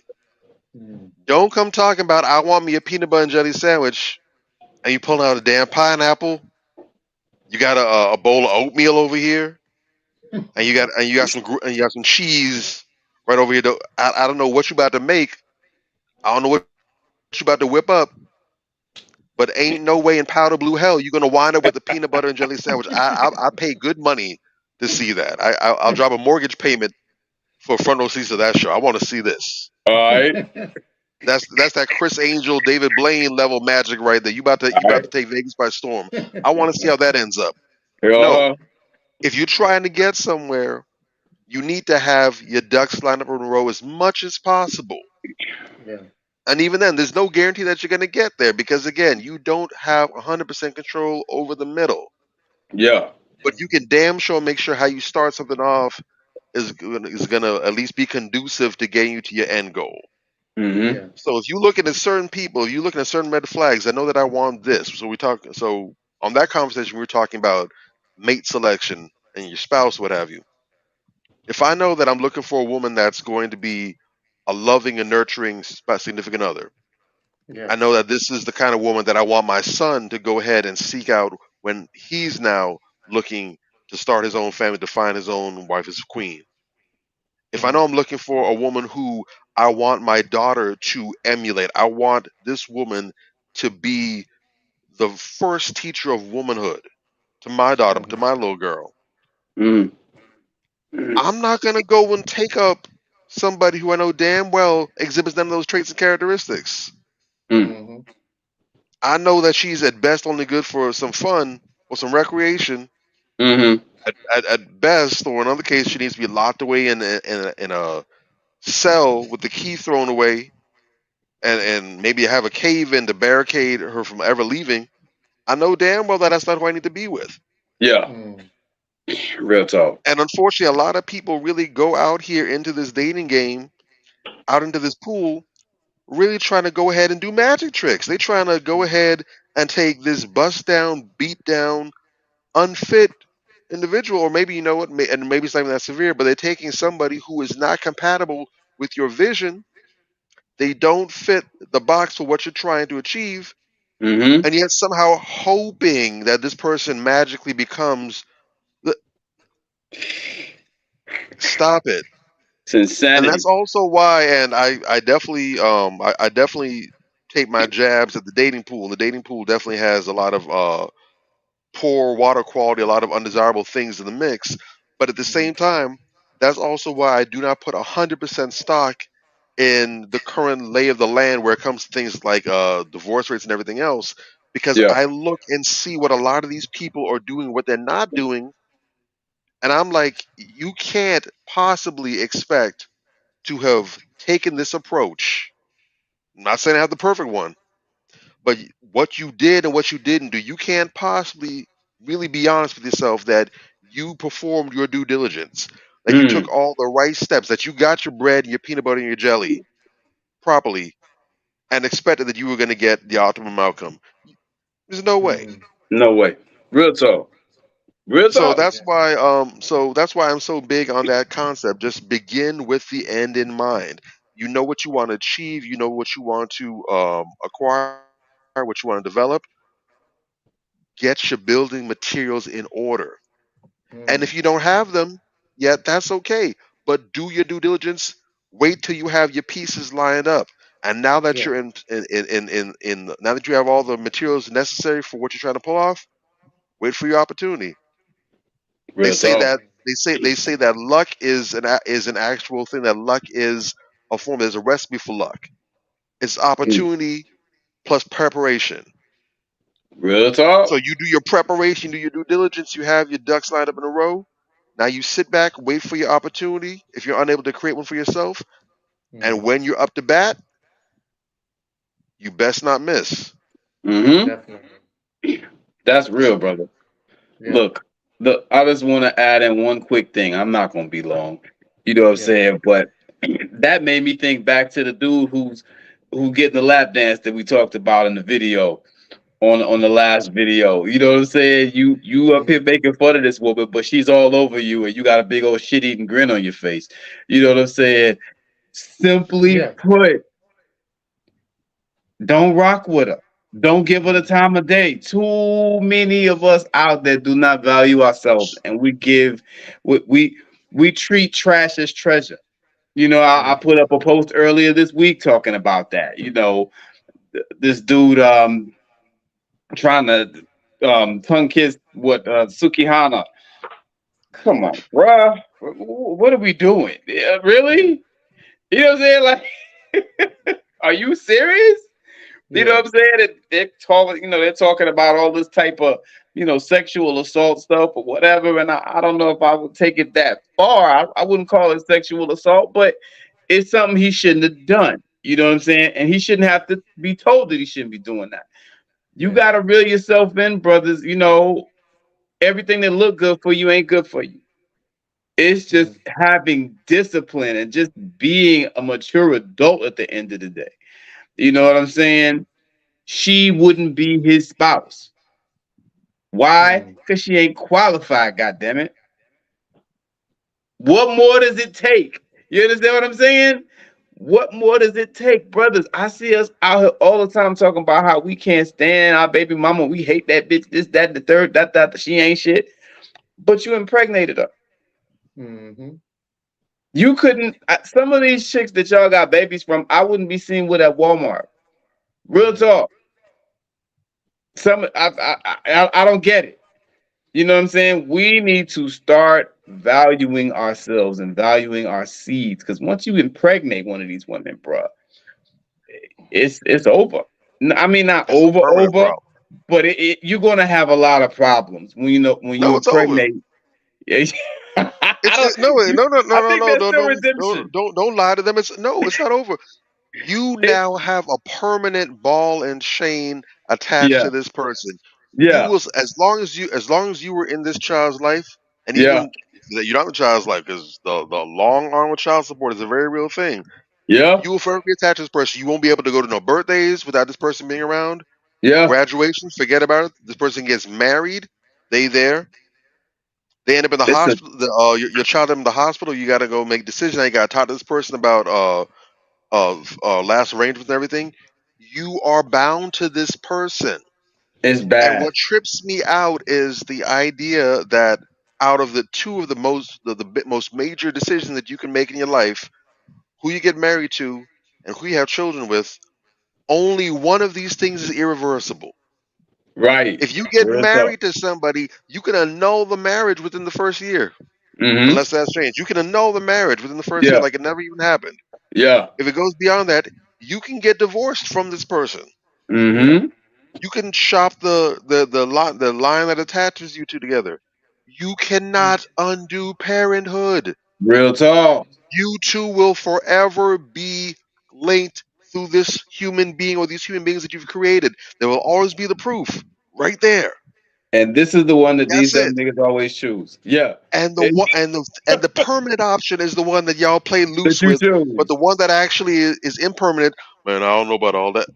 Are you stupid? Yes. The short answer is yes. You Did you dig? were you dropped on your head as a child and hit every single step on the way down I don't know. What are The you short doing? answer is yes. Bruh. And I might hurt some Use feelings with that. this. Yeah, bruh. I'm gonna hurt some feelings Good. with that. And Good. that's good. Let it hurt. That's Pain good. pain is a good pain is a good teacher. Yep. Some of y'all, Pain man, y'all gotta pain is tighten up. necessary. Value your seed. If not, man, I could never Words see that create shit. lies. Pain can Hmm. be trusted. Trust the pain. Listen to the Real pain. talk. It will not steer Yeah. you wrong. There you I go. hope it hurts. Let it I hope it sizzle hurts in too. your spirit. I hope you get And that's indigestion. and that's the difference between us and some too. We don't coddle nobody. It's just gotta burn, and that's Mhm. how people learn. Real shit. Yeah. Yeah. They always say a hard head make a soft ass. So um, Well, that's one of the phrases that I used to hear a lot growing up. So Yes, sir. it's part of reality. So definitely going into this next video Yeah. um, was one of the dopest segments we had because it was our first guest, and we learned so much. And Oh I man. personally, I personally took this clip because I had said something and I got corrected on it. Mm-hmm. When I talked about people being broken, the Yeah. therapist correct me on it, and he told me in the thing he was telling us that we got to be mindful of the words we use, and that is so true because I'm always a person who always talks about be careful of your choices of words because your words are very powerful and they're spelled, so you don't want to use the wrong vocab for something that will spell wise make it real difficult for people to not understand the clarity behind it. Yeah. So when he talked about that, I got corrected on air, and it I was a loved it. learning lesson. It was a learning lesson for me, and that's Great something exchange. now. Instead of me sitting back and saying people are broken, I'm going to use the terminology he used as a therapist. He said use unhealthy. So when you run across people that you feel is broken, instead of saying the word broken, just use the word unhealthy. And you guys need to go and check this episode out. It's super dope. Excellent. The therapist Absolutely. Matt Genius is super dope, and we're going to do events with him. When we have events in the future, we're going to incorporate him in a couple of our events Yeah. because he is so dope that Yeah. I think our community and our brothers, especially, y'all need this because a lot of times we don't want to go to therapy because a lot of people look like they judge you. And one thing about black men, they don't want to open up and be judged. Yeah. So Matt comes in with this, like he says, his initial thing is to make you feel safe. That's Yeah. his number one job. Whether you call him or you're around him, he makes you feel safe.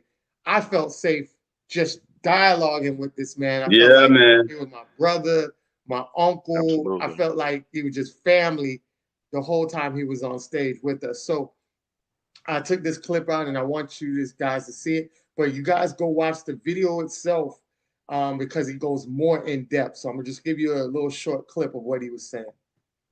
Have to stop seeing ourselves as damage, you know? Mm, Meaning it doesn't matter where you are. All of us, like you said, either all of us are damaged or none of us are damaged, yeah. you know? And so that's a language issue that sometimes we sometimes own up to too easily. Mm, Damaged goods, whether you're a man or a woman, that's not what you are. mm, That's not what you are. You are valuable exactly where you are.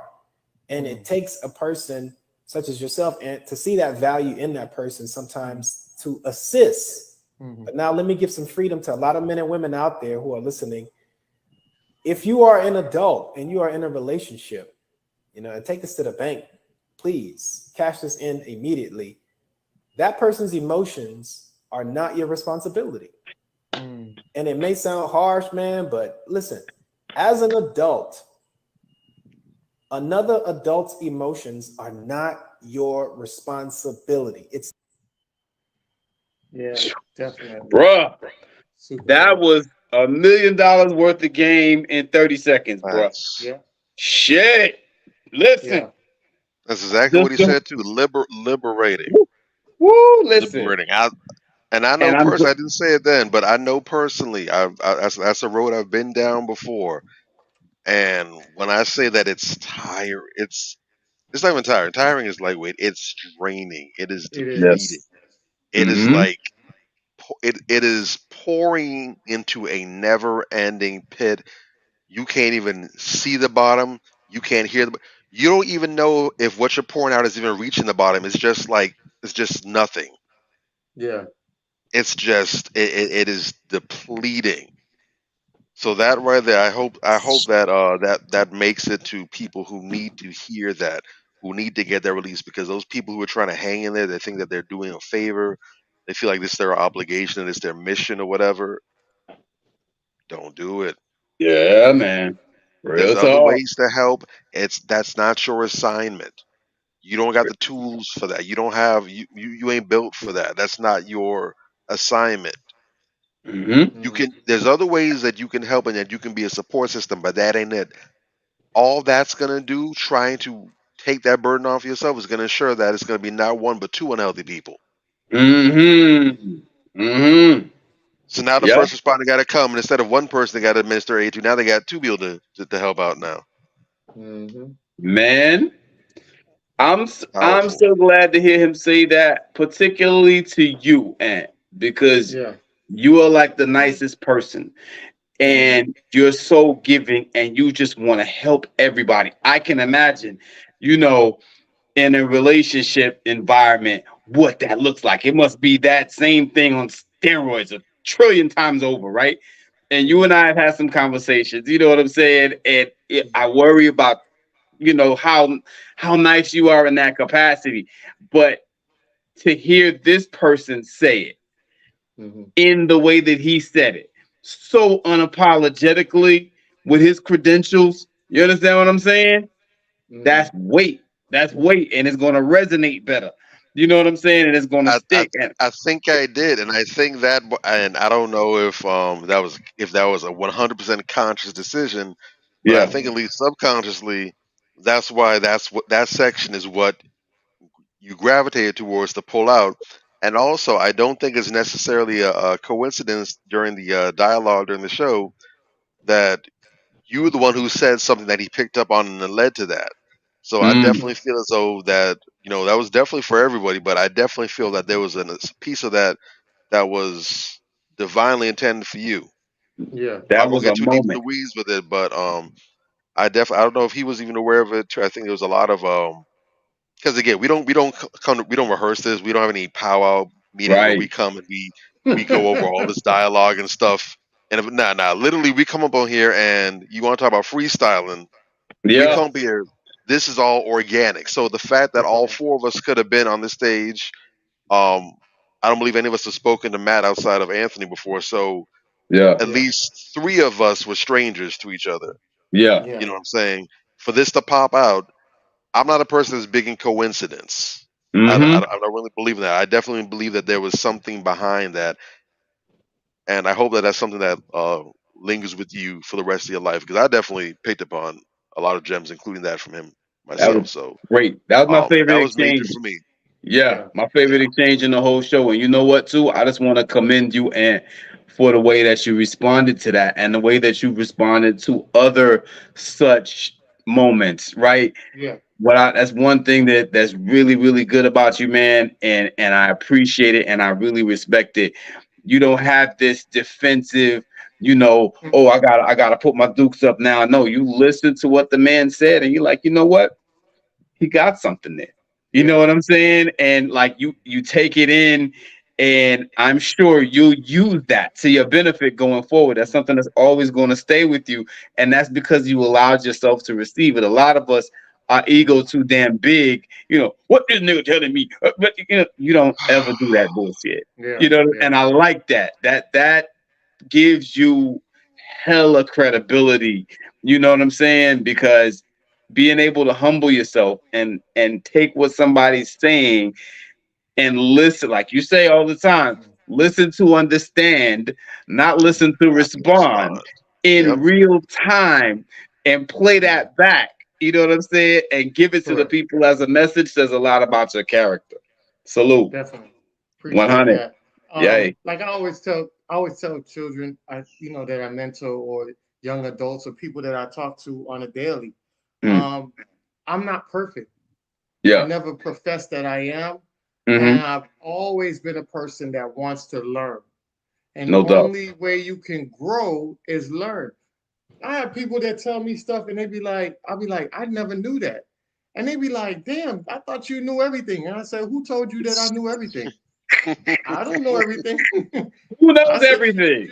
you just taught me I've gotten something hit with about that a the few world. times too. I'm like, Who yeah, knows I need everything? to learn I this. got hit with Yeah. that a million times actually. Yeah, shit. Yeah. So But I'm once you Like like, the more you learn, if you're really a student, you understand yes, that the more you learn, the more you find out you don't know a damn thing. Like, man, uh-huh. exactly. if Real if you talk. And think I got a whole here's ton of knowledge, then you don't want to sit where I'm at right now because I'm looking at this big old pit. Like, Jesus, who gonna take all this in? Yeah. yes. So here's the thing. And my dad, happy Father's Day, Heavenly Father's Day to my dad. Exit out of this world in 2018. But my dad Mm. always told me, uh, every time he see me, he always tell me, you know, when you're in a room with people, no matter who it is, or you encounter a stranger, always pick their brain. I'll sit here and have a dialogue with a homeless person and pick the homeless person's brain. Mm-hmm. And I think one of the most powerful scenes in the movie was, and one of my favorite Tyler Perry movies ever was A Family That Prays.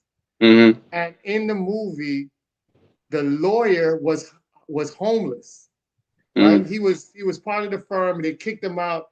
He had nowhere to go. He ended up losing everything. And the mother of the restaurant, her struggling restaurant, and then her daughter comes in and was like, "Why are you feeding this homeless man? We barely got food for ourselves." And she was just like, "Listen, you know, we could be at a point where we don't have that meal ourselves. So, you know, it ain't gonna hurt nobody for him to sit back and eat." And he was so ashamed. He was like, because he felt the energy was like he was barring in on what they were doing, and he kind of felt bad and he kind of left. But he actually was giving her financial information that later on in the movie she ended up becoming a millionaire because of his information. Then they got secretly put on the board, you know what I'm saying, to overtake the board, and he got back his job. And also he ended up, they showed him where he went and bought his home again. He purchased another home. No So doubt. it goes to show you, like, you don't know what is in people's brains. You You don't. might look at them and judge them and be like, man, they don't know nothing. And you'll be surprised of what information they know. So Real my talk. dad always Yeah. told me, pick the brain of whoever you come across. Always pick their brain, because you just never know what you might pull out of it. Mm-hmm. And I kept that saying, and I just, you know, elaborated on it. So anytime I hear somebody tell me something and I feel like I can improve on myself with it, I'm all ears. And I tell people Mm-hmm. all the time, as much as I seem like a gift for gab, I actually enjoy listening more than I do talking. Mm-hmm. You know what I'm saying? It's just that we don't have enough powerful voices to talk. So I just stepped in and start talking. But I love to listen though. You know what I'm No saying? doubt. So that's how that goes. All right. All right. Oof. So Yeah. with that being said, we're gonna come to our we're going to go into our segment, which is hell nah and hell yeah. Okay, Yo. okay, okay. Yo. Let's do it. This Let's shit do good. it. Let's get All it. right. Let's get it. All right. Hell no, hell yeah. All right. First up, Anita Baker. Hell yeah. Fuck yeah. Hell yeah. I'm gonna give her a hell yeah, because you dig the past. She's a legend. She's a killer vocalist. But she Oh on gosh. crack. She on crack this week. You did. Oh I gosh. knew it was You part of the I, babyface. You part of the I, babyface feud now. You mad because she kicked I was babyface waiting for off? that other shoe to drop. It I ain't was Oh, waiting even, for the other man. shoe to drop. Listen, I'm just fair. You dig? Like, she jumped out the window with Babyface for no goddamn reason. What is wrong with this lady, no, let me sister? tell you Um, something. I'm gonna tell you this. Uh I rock with Anita. You know why I rock with Anita? oh. If you guys remember, I don't know if you guys remember Babyface. Babyface went at it with who? RJ? Who he went at it with I in forget. the verses? He went Oh at it no, with Teddy Riley. Teddy Riley. Teddy Teddy Riley. yeah, there Riley. you go. Okay. You didn't notice that? I don't know personally, or I never had seen this side of Babyface. But Yeah, during that whole thing, he was very arrogant and cocky. he was. That dude, and I've heard stories since that came out, Yeah, that yeah. Babyface is very arrogant and cocky. And I See? saw that and I was like, yo, this dude might not be the lover boy that we think he is. This dude might be some damn Ike Turner behind the scenes and some fucking shit in Look, the Look, some of dog. these people. Look, the maybe industry got so, a million different stories, man. It's all maybe kind of stuff. so. The truth But ain't in never this really been told, man. But in this instance, man, she's getting hot over his fans coming for her, and all he did was just tell his fans, "Hey, he in a very respectful way, he was asked not to engage, whatever," and she just jumped out the window. It was her, bro. This time, No, but what I'm saying is that it had to be. This is Anita, dog. It had to be a reason. Babyface bro. pushed buttons, buddy, and then Let me. went to his fans. He pushed the buttons and went to his fans, and now his fans attacking. And you gotta watch. You gotta Nah, watch people bro. like that. But I if we don't Could talk know. about could diva, be. I don't know. but listen, Could be. Anita, Mm. as much as I like her music, as much as I enjoy her, everybody says Anita Baker is a pill, bruh. Everybody. I could So also believe. I think as is with a lot of things, the truth is somewhere in the middle. I think it could be that Mr. Edmonds out here getting his best hi, my name is Bob and I work at a button factory vibe going on. And I think it is a bit of Anita with the diva songstress ego at work too. yeah, And I think we got us a perfect storm where now we got a tornado out the mix. I think it's a Bobby mix of both Drake, of them. Bobby Yeah, Drake is Switzerland in this joint. You dig? So I'm okay, yeah, I I'm see you. I'm just saying because I could, like I said, I can see both of those things. I could definitely I see her, and especially being as big as she's been for as long as she's been. yeah, Always spoken highly of. Music's always been highly rated. yeah, Very much about her craft. If you told me right now that she was a diva, I could get that. I can understand that, and I'm yeah, not even knocking her for that either. yeah, okay, She's earned that. I'm gonna give her okay. that. yeah. I'm gonna let her own that. I I agree with still Being give the Bobby. her a queen, I'm hell gonna give her yeah. that. And I Mr. still, I agree. Edmonds, I give him that too, because yeah, he's babyface. Man, helped I define agree. an era. Yeah, I agree with Bobby. I think it's the ego of both of them, and then she uh, just Yeah, got back. She just got back her royalties, so yeah, she never that too. had rights to her music till this year. oh, So yeah, I think that was like I got to get back all the money over the 20 years that they've been pimping me. So yeah. probably the That makes ego a lot of of that sense probably too. crashed her. Yeah, All so I right, Look, think the reality is you can't be on top of the game, reach the highs that artists like that have reached for as long as you've been there without having some level of ego. You can't be humble per yeah, se and have stay in power like that because the yeah, industry is a monster. If all yeah, you right. ain't got that, if you ain't got that mentality, you're not gonna. It's just what it is. Fair Because enough. there's a whole ton of talented people that ain't stand the test of time. So to be in there yeah. taking them blows, yeah, All All right. right. Go hell ahead, So yeah, and Anita Baker. hell yeah. Me too. Star Wars. Hell yeah. I like Hell Star Wars. yeah, Fuck yeah. hell Hell yeah. yeah, I do hell yeah. R2D2. I It's always a been a fan hard of hell yeah. R2D2. Yeah, Uh, I'm a Vader fan. yeah, a Vader. Yeah, Yeah. yeah. Okay. Yeah, He's I your like father. all the characters. I like every Happy last one of Happy them. Father's Day to Even Darth Vader because he's everybody's father. yeah, even what's his name? Bubba Fiett. I like Okay. him Bubba, too. Bubba that Yeah. dude. He about that Yeah. Yeah. life. So it's Palpatine. I like their whole cast. Yeah. Boyce Watkins. Yeah, I like Boyce Hell Watkins. yeah. Yeah, I fucks with Boyce Watkins. Shout out to Dr. Boyce. Dr. Boyce Anybody doing stuff like Yeah, that, yeah, financial literacy for our is a peoples, big man, deal out here. def- Yeah. yeah. definitely a big thing. I rock with Um, him. Disney, hell no, Hell no. no. Hell Okay, no. They got too much going on, man. I like some of their movies, but the other shit going Yeah. on is it's a bit yeah. much. You dig? Some, Listen, yeah. Disney, if you out there watching me, and I hoping to get big with Manversations, Abigail. and y'all want, you know what I'm saying, to do a deal with them boys, I'll get out the deal. They'll do the contract. I ain't doing no deal with Disney. I'll put that on everything right now. I'm telling you now, I ain't doing no deal with Disney. Damn it, man. Anybody with Nope. the pedo affiliation, I don't want nothing to do I hear you, bro. good off that. I'm not too polite to tell Abigail Disney where she can go, and I'll give her direction and instructions on how to beat traffic there too.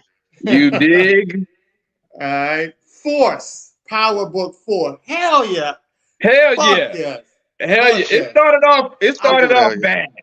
I like But Tommy, dog. I yeah, fucks with Tommy's Tommy. a beast. I He's a fucks with beast. Tommy. That's a I will white boy watch I the fucks with. bruh. I watched the show just to see Tommy's acting. This Yeah, dude is a I fool, fucks with Tommy. and he's funny as hell too. Yeah, he Yeah, is. He's hell funny. yeah. I fucks with Tommy. What you say, Um, I'm Bob? not. I'm not a huge Power fan as far as the yeah. series Uh-huh. goes.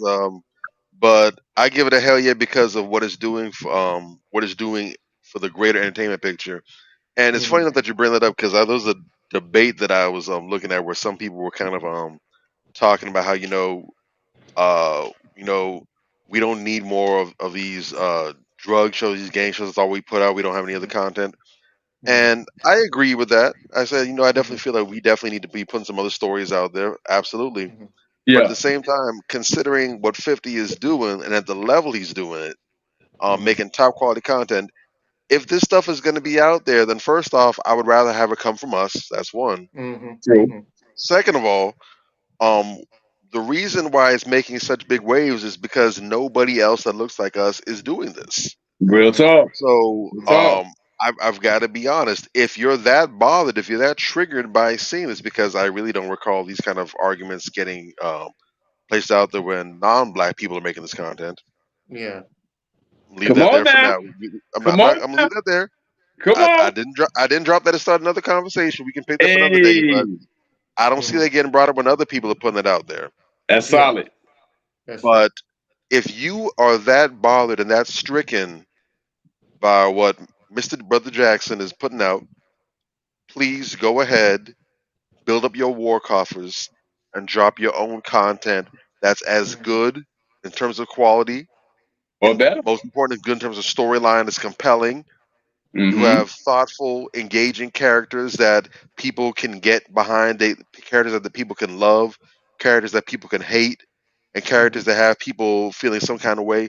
Go No ahead, put doubt. that kind of content out there, and we'll support it. yeah. But for the Shazam. meantime, if this is the road that needs to be taken, because you have to understand, once you have a lane, others can come behind you. There's never been a highway that's only served one car. One car had to be the first to go down the highway, but after the first car, others could go after it. There you go. Correct. So Correct. let the man cook. Yes, it's more dope content. Okay, we get it. Let the man cook, pun intended. Mm. And once he's done, once that lane is nice and wide open, it's all paved and everything else. Go ahead, get your vehicle. You send it on through next. There you go. Mm, All But right. somebody exactly. has to be first, and if this is what's going to hit, because keep in mind, there's also other levels to this as well too. You also have to supply content that people want. The very Yeah. fact that the show is doing so damn well and so successful means that there's a market that people want to see this. No doubt. True. So you Very That's can't true. what just it go is. and say, you know what? People don't shouldn't be watching this content. People need to be getting behind content where they give book reviews. That's what the people need to see. They need to see book reviews. I'm going to create a show that's going to be real good about book reviews, and no one watches it. No Yeah. doubt. No doubt. What Exactly. have you done? You're gonna have to start easing down that road because that's what people have a taste for. But gradually, you're gonna have to be able to get them to wean off of that. But you have to start out with something they're gonna be able to get behind, and that's gonna create more opportunities and more people open to seeing new and different content from the different person. So let the man cook, and then we can go ahead and build off of that. But every single TV station you see out here now, they started with one show, True. and then others came behind us. So not a fan of Power personally, but for Brother Chris Mhm, Jackson, bang my gavel, hell yeah. Well said. definitely. Definitely. I like the fact that between him and Tyler Perry, that a lot of black actors are getting work that they normally would have been out of work for. Mm. So that's a very positive thing. A All lot of right. these actors are getting work and supporting their family that they would never get the opportunity for in the mainstream Hollywood sense. Mm. So that's always a good thing. Lacoste shoes. Uh, Hell yeah. yeah, they Hell all yeah. right. I like a They all right. car. Yeah, I don't know Salute if yeah, it's to a hell Rennie yeah, but it's a Lacoste. yeah. they all right. Yeah. It's all right. It's funny, I haven't really seen too much of there's a time when Lacoste used to be the thing. I haven't seen a whole bunch of it recently, but Me neither. I always like the style. Real I classic. like I'm a minimalist anyway, so real classic, Yeah. timeless designs, good nice, dope colors. playing Yeah. lines. I like it. You stand out without being all obnoxious. I like it. I give it It'll a hell do. yeah. Yeah. You mostly find it when you wear like they're like boat shoes, so you wear them with the nice little Oh yeah, like shorts, the little polo shorts and all that stuff, and Yeah. absolutely. yeah. So it's probably why you don't see it as much because these dudes got on skinny jeans and their asses. I don't know. Now these niggas wearing panties and shit. So you know. Woo! All You right. can't wear So that at brunch. Hey, don't hold back. MCM. Nah, Hell yeah. nah. That's my MCM. joint. Yeah. That's my joint. What you got? What you got? What they call that? Stash? What they call that? Satchel? Satchel? Nah, I You got a got an couple of MCM satchel? I got a couple MCM shoes. Oh, okay. The satchel's too much like a purse. So I got a couple of the shoes, you did? We ain't I doing that clowned shit. I clowned my homeboy last night.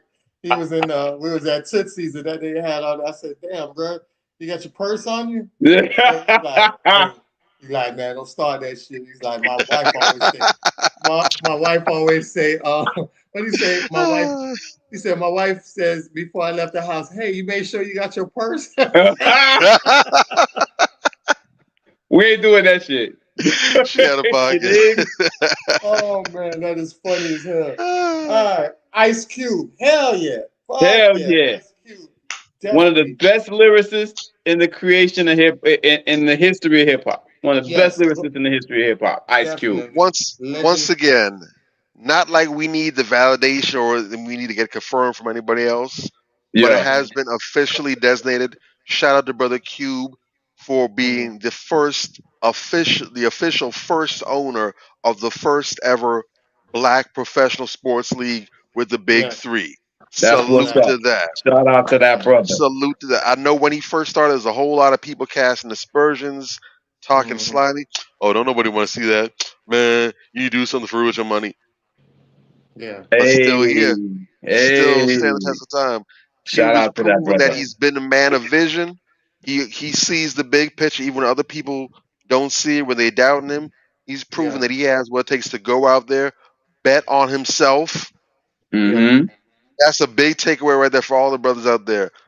When you I know you've handled business, when you know you thorough, you've done your yeah. preparations, you've lined up your ducks, you've begun with the end in mind. Just talked about it Hmm. earlier. Once you've done that, and you know that you've done the right things, go ahead, pull out them big face hundreds, pull out the dice, bet on yourself. It Yeah. is. And Bet on Always, yourself. I think. two small What? things. Go ahead. Yeah. No, I'm just saying what people need to understand about Ice Cube is the unapologetic spirit has never died since he left, since he started with NWA till today. He's Mm-hmm. always had that unapologetic kiss my ass spirit and No always doubt. been providing for his people. So Mm-hmm. he'll always be a forever rider for me. And so my thing in closing, I just want to point out this brother's been with his queen for what, like 20 years, happily Yes, married.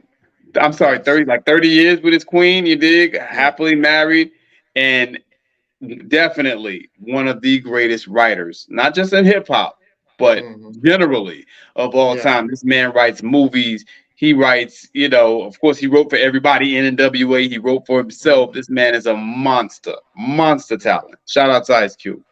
We don't we Definitely. when we talk about Renaissance men, we really don't talk about Cube enough. He Yeah. deserves that respect. Yeah, yeah, And he's Exactly. real proven that he talk. can keep it popping in different eras. He's big in the '90s, big in the thousands, big in the Mhm. tens, and in the '20s. He's still doing it.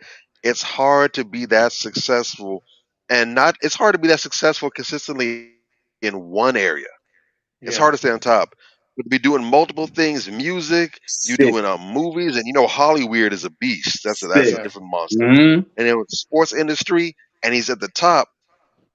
You don't Crazy. do that if you don't have that vision, if you don't have that work ethic, that drive, that spirit, if you're not there. Right. Yes. That Real brother, talk. they need to drop one hell of a biopic about him when all is said and done. Yeah, He's earned Definitely. that. agreed. Agreed. Sloppy Joe sandwich. Fuck no. Hell Hell no. no. That's some of the Hell no. nastiest shit I've ever tasted. Oh, Bobby looked like he hell tear no. that shit up when he was young. Bobby, you tore the Hell little yeah. hammer. Y'all ain't had no good sloppy Joe. That's the problem. I'll pass. I'll That's the pass. problem right there, man. Bobby was like, "What y'all talking about?" Hey, Bobby I'm was like, like, "Let me get the rest of yours." where did you Uh, you eat your cornbread? reggaeton. Hell no. Hell no. Nah, fuck. Hell no. Bobby, let me tell you something. Hell I yeah. don't like no reggae. That's reggae mixed with like some hip hop. No, that's no Look, it it's got no this. It got authentic. the. It got the It do- same damn one or two beats, but I'm telling you like this: yeah. Alright. I will be damned if Danza Kuduro comes on and I don't move something. What the Listen, fuck? Poppy, I tell you this. If that if that joint come on, I like the authentic Spanish music, the muchata, merengue, salsa. That's what I do, Papi. This, it, no. oye, These oye, are something Felipe, else, I Papa. don't like oye, it. This. I Felipe, don't like it. This. Felipe, This. No, I don't like escucha, it. escucha, Yeah. Felipe, escuche, papi. Dime, mi papi. Dime. Reggaeton that be do something to you and say make you go No, listen. You gotta push and this and push that. Listen, you gotta just salsa, man. That's where the romance come from. Salsa. ah. Okay? That shit is imitation reggae. All All them right. damn songs got the same beat. It's reggae with Nah, this very bro. aggressive beat. Look, hey, like I said, if Danza Kuduro comes on, move out my way. You Might tripping, catch your dog. elbow or something. You tripping, man. All right. Danza Kuduro, hey, Tupac Shakur. Hell Hell yeah. yeah. Fuck yeah. Hell Shout out. Happy yeah. belated large birthday. hell and a large yeah. Dr. Shakur, the GOAT. Yeah, definitely. Tupac could get that all day. All day. Uh, Monster. definitely. Harlem Nights. Hell yeah. Fuck yeah. Hell I'll yeah. shoot you in my pinky toe. One of my favorite movies of all time. Hell yeah. Oh, Classic, Definitely. timeless joint. Yes, that's that. timeless. You can't beat that. All-star cast. Oh, Yeah, I need to watch that again, matter of fact. It's been too long. hell yeah. That's one of the definitely. movies you watch every now and again, every few months. You pull that bitch out and watch it. Super Don't necessary. don't shoot that small motherfucker. All right, shooters. Hell Which yeah. one? Hell That's yeah. What's that? The restaurant or? Yes. Oh Yes. yes. Oh Was yeah. that Shooters Yeah, Waterfront? shooters. Yes, sir. Yeah, shooters. I could do. Hell Yeah, yeah. shooters is nice. I haven't been there Shooters. so long. I completely forgot what that place is like. What? It's Oh man. overlooking the little On the water. seaway. Yeah, it's like a I took I my seaway. mom there vaguely for remember I Mother's had a Day. good experience. I think I had a good experience last time I was there, so I'm gonna give it a hell yeah. But I haven't even heard that name brought up in forever. Woo, Definitely. man. It's so nice. Forrest Whitaker. Hell yeah. Fuck Hell yeah. That's yeah. my dude, man. One of the I greatest like actors of Great, Forrest all Whitaker. time. greatest Definitely Monster. like lazy eye in the history of lazy eyes, man. Forrest. I That like man is a Forrest. monster. He's a beast. I All still right. can't believe he has a brother. I found Huh? out like 2, 3 years ago I found out Oh yeah, he got a brother. Forrest got a brother like 2 or Yeah, 3 years ago. That's still blowing my mind to this day. Like, Yeah, that's yeah, crazy. it That's is. crazy. Yeah. wow. Suki Hana. Hell no. Hell No. no. Bruh. No. I'm about to cut Boy. this camera off. No. Don't ask me no nonsense like that. Like I was like, listen, if This it's Suki, repulsive. I shut this whole thing but down right now. Don't play with me. ever This since ever since repulsive. this ever since this incident came out, I found out that she was twerking on a little child. I didn't know she twerked on a little Yeah. child in the video. So that Oh, really they'll had never me tell you. so disgusted with Suki. I don't even want to. But I'm she good want to off talk of She, about her space. Yeah, I'm good she's off. a disgusting human being, and Sick. all the way around. She's the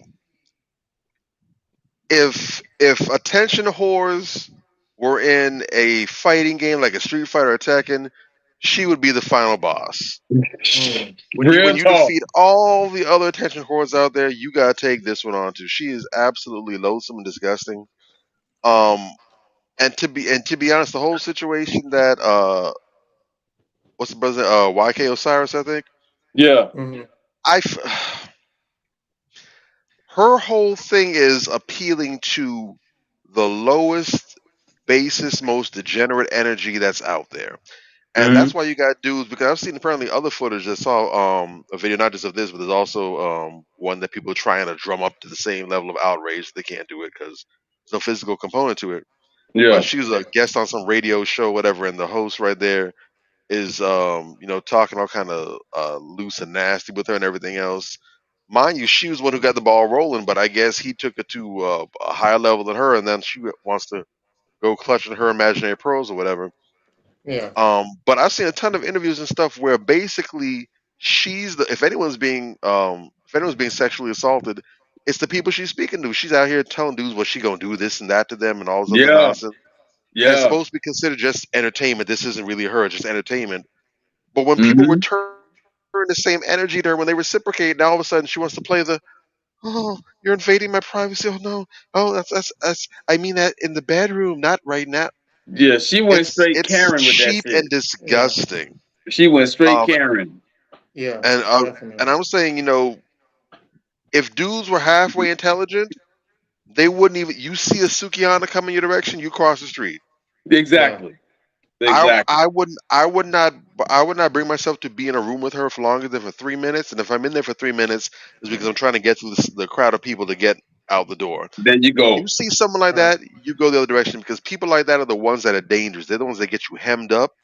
She'll do They get anything. you they get you caught Okay. up.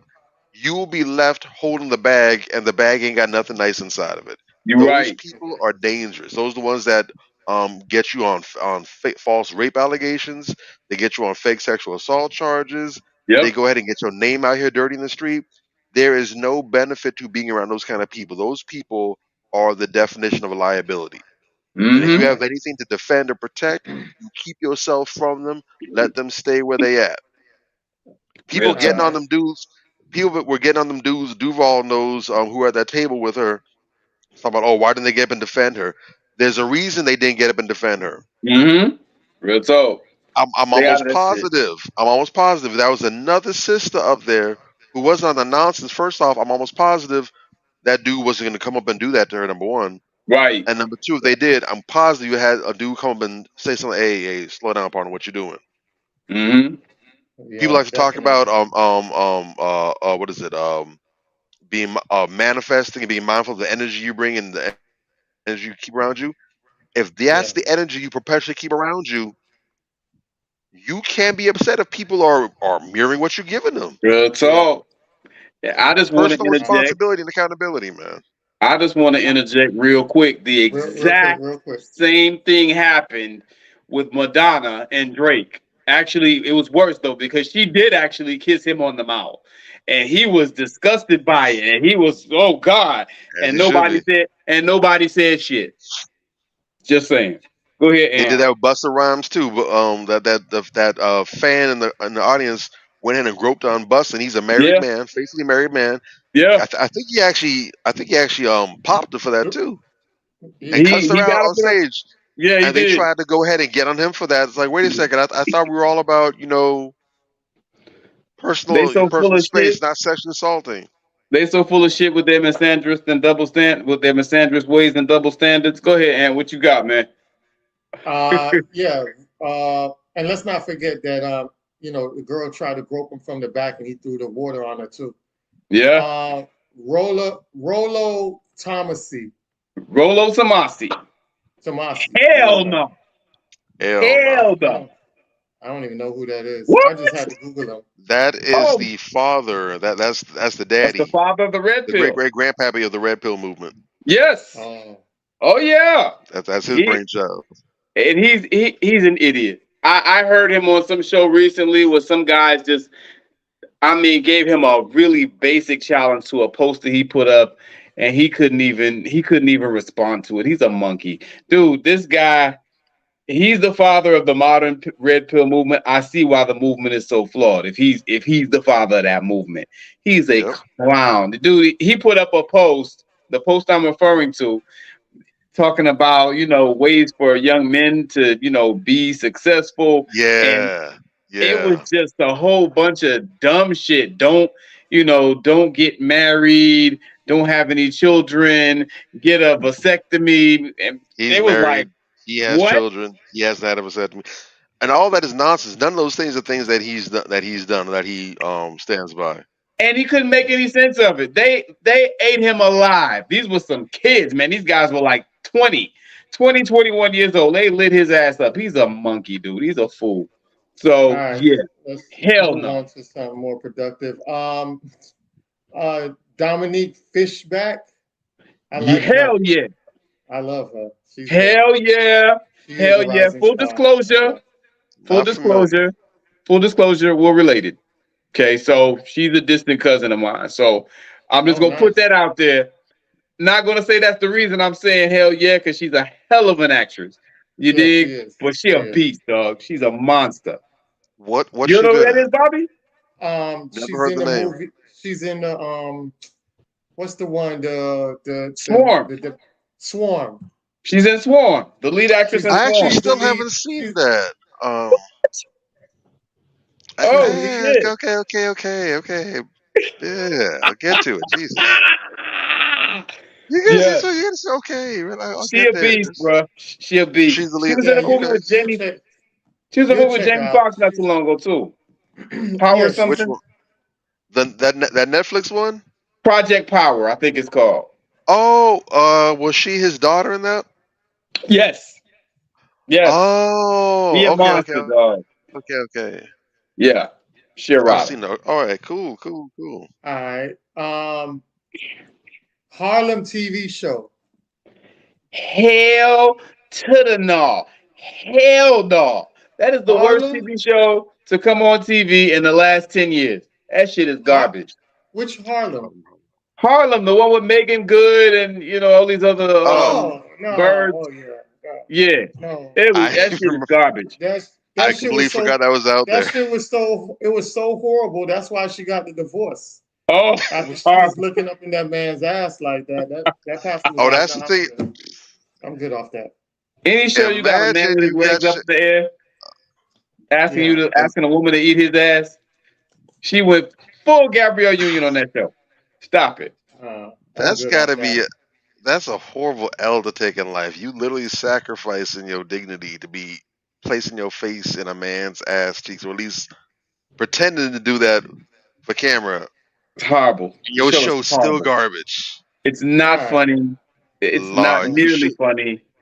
It's you shouldn't corny. do that. You shouldn't even consider even doing something like that unless you're at least guaranteed an Emmy. Ah, If you don't walk off the stage with a Golden Globe at least, woo! All Bruh, right. mm, Well, bruh. the next one we got is mm. Movado. Movado, Movado. Yeah. I'm Movado, talking about the the brand, watch not or the artist? the box, the watch. Hell Oh, the yeah. watch. Movado For Yeah. the watches is watch. nice. They nice. Yeah. Salute to I Hell yeah. I like. Movados. rock with them. I rocks with black owned watches. So Okay. Italian twine is my shit. The T and So Dub. I fucks with Italian twine. So shout Send out me to send me the Italian link to twine. that. Send me the link to I'll that. send it to you. Yeah. Definitely. Salute to Movado Express. though. That's one Uh, of the pinnacles, one of the really like the front runners in the oh minimalist yeah. watch game. You know, simple, clean, Yeah. works Yeah. all the time, every time, reliable. Salute to A couple Movado. of them. Definitely. Express clothing store. Fuck yes. I get my clothes from Hell Express. yeah. I shop from Hell Express. yeah. I fucks with Plenty Express. of them. Yeah.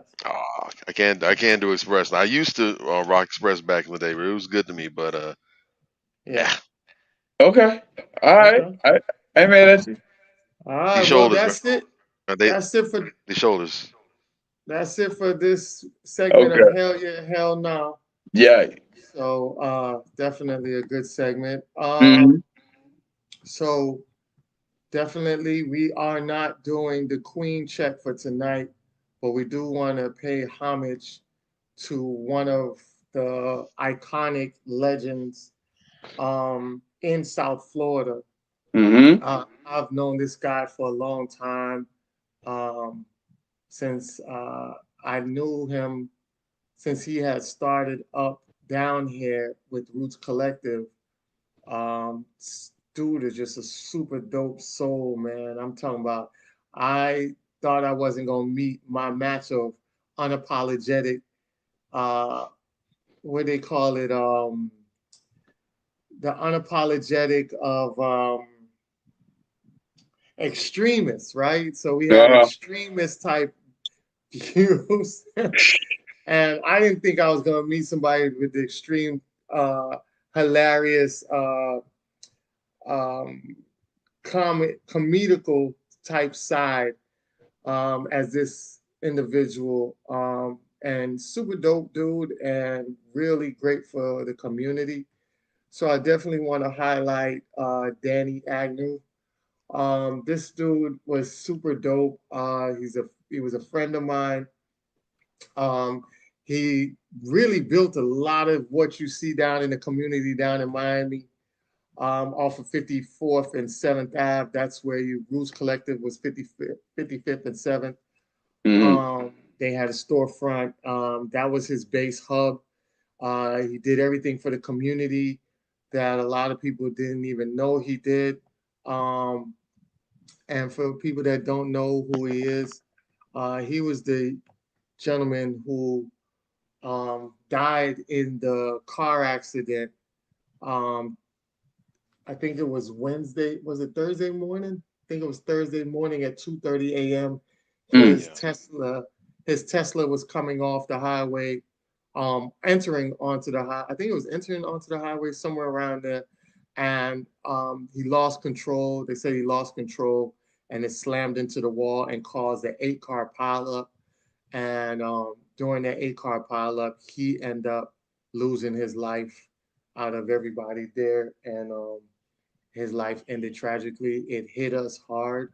People that's been in the community that know Danny, um, this hit hard. I got the text message early in the morning, and I couldn't go back to sleep. I kind of shed a tear. Um, I was crying because of the simple fact that um, he was such a powerful figure. And you know, when we talk about nation building, we talk about individuals that's out here doing tangible work, not symbolic stuff, but tangible work, getting tangible stuff done, so that way we can move the bar higher than what it was left for us.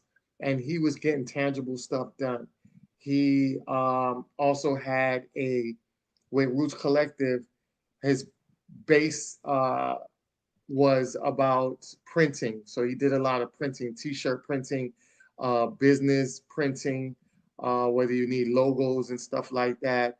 He was doing hats, mugs, clothing, apparel. He had it all. Like they were really the pillar of Miami. When I used to be in different rooms and I would speak highly of them when I thought they weren't in the room. I was speaking highly of them.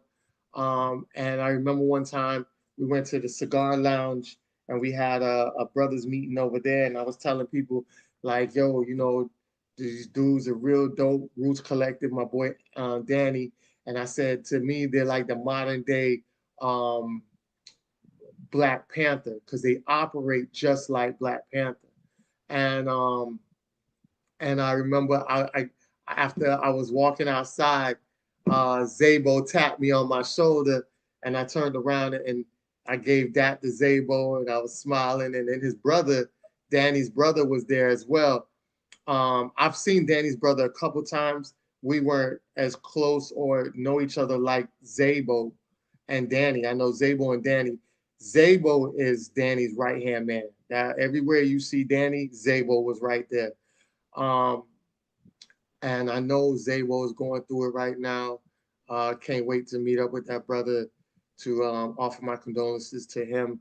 And I know a lot of the people in the community have been hit very, very hard with the loss of Danny because he have done so much great things. He was a recipient of an award um, recently. They had the legacy award that he had won, Bruce Collective won. Danny's the one grabbing the mic. The gentleman you see on the left in the back, that's my good friend Munch, James Mungan on Facebook. Zabo is right behind on the right side, is right behind Danny. That's his right hand man. All the way to the right is Janae Tate. She presented the award. She's also the founder, CEO of High Low News that does a lot of good reporting out here for our local community. Um, and James Mungan has the one all the way to the back to the left. He has a podcast called Trapping Ain't Dead, where he was educating people on the politics of what's going on in the community. Super, super dope podcast that you guys could check out. And also, I think he's coming back to bring it back. And I've been encouraging them to do so because people in our community need this information. Like I said, he's done so many wonderful things. Um, like I said, the Achievers Award he had got. Even here, you had a woman, this lady here was paying homage to him because, you know, he was out here doing a lot of things to help the community. A lot of women were out here feeding the homeless, and he would provide the building so they could come and prep their food to carry out to go feed the homeless. That building is so iconic. If you guys get a chance to go down there and buy apparel or support whatever they got going down on 55th and 7th Avenue, that's in Miami, Yeah, right next to the Burger King.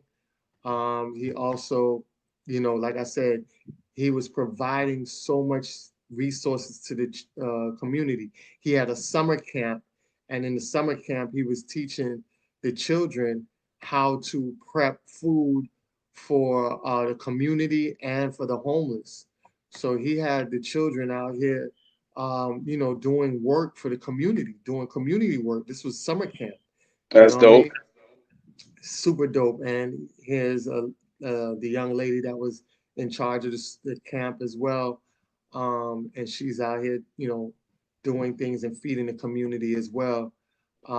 As you can see, our little young prince were back there toting the little crate with all type of stuff in it. Um, and you know, they were just doing super, super dope stuff. And a lot of people don't know his history, his past. He came on my radio show back in 2014. I interviewed him when I was on another radio station, and he came there and he told me about his past. And he was former into gangs. He got shot at. He told me he got shot at. He's in gangs. He was just living a real reckless life. And he moved out of Chicago and came to Florida and did a whole 180 and changed his life and went from, like I told you guys from before, early in the program, he literally went from negative to positive, and it's all good. Just like Biggie said, that's Hmm. exactly what he did. He went from being a product of harming people in the community to end up aiding and helping people in the community. He was also a fellow, he was also a convicted felon, but he ended up showing people how to get their rights restored and ex-felons to get their rights restored. He also helped felons to get jobs, do community work and help him out. He's a good friend with Valencia Gunda. I can't wait to see Valencia Gunda and offer my condolences to her as well because the whole community's hurting. The whole community's collapsed. You know, when you have people like this that take the time out to invest in the community heavy, and they're doing work that most politicians get paid to do, and he's doing twice or even more than what these politicians are doing. And half the time, the politicians ain't doing shit. So he's doing way more than what they're doing for half the expenses, and a lot of that comes out of pocket. And like I say, it was a huge hit for the community. A lot of people were hitting me up and saying condolences, and you know, and I said, really, to be honest, it's condolences to both of us because he was doing work for our children so much and the next generation that it would help them and not hinder them and giving them at least a comfort and a path to success when all these elders out here ain't doing not even one lick of what he was doing for the community, what he provided. He also had a thing called the community fridge, and it was a fridge. It was a fridge that they put outside his building in the front, right by the door. and anybody, whether you were homeless or you just wanted something to eat, some snacks, you could go inside the fridge, open up the fridge, take out, they had bags of fruits, they had juices, water, whatever you needed. You could just walk up to the fridge, open it up, take out what you need, and go. It wasn't Wow. in the building or nothing like that. This was outside, and they Mm. called it the community fridge. And then people would donate, different things for them to put in the fridge. So he was just doing some real Black Panther work. Like Roots Collective, they were doing the Black Panther work. I went to a one of the events they had. They had an event where they were teaching you how to stop a gunshot wound. So if somebody you knew that got shot, they were showing you how you could stop the wound and save that person's life until the paramedics come and Wow. assist you. So there was programs that he was doing like that, educating our peoples, and it was just so super dope, man. And before I go with before I get out of here with this, I definitely want to show you guys his video. Um, as you can see, people might say, "Oh, that's not his Tesla." No, that's his Tesla because these are his cars and his boat. I remember when he got the boat, he told me he had the boat, and I would see him go out and go fishing, and I always said I was going to jump on the boat with him one day, Mm. and and these are his cars, and I just wish he would have took the Pontiac out instead of the Teslas. So many bad things are going on with these Teslas. People losing control. As you guys know, there was a high school couple that was going to prom, and the young driver behind it lost control and killed him and the girl. Mm. I think it was before they got to prom. And Wow. they died before they got to prom because it was the Tesla. A lot of people was telling me that you got to familiarize yourself with a Tesla. It's an electric car. It's not a regular car. It operates different. It stops different. So, these parents go out here and they go out here and rent these cars for these children, and they don't have proper knowledge of the car, and they go out here and they just race it up, driving fast and not realizing, and end up losing control and end up crashing into it. They had a Tesla in New York that stopped in the middle of the highway and caused a pileup. It just stopped randomly out of nowhere. So I Wow. really don't like those Teslas. To me, they are a death trap because you just never know what's going to happen with it. But with that being said, I definitely want to show you this video before we get up out of here. And it shows you the type of character that Danny was, a very loved dude, somebody that I love dearly.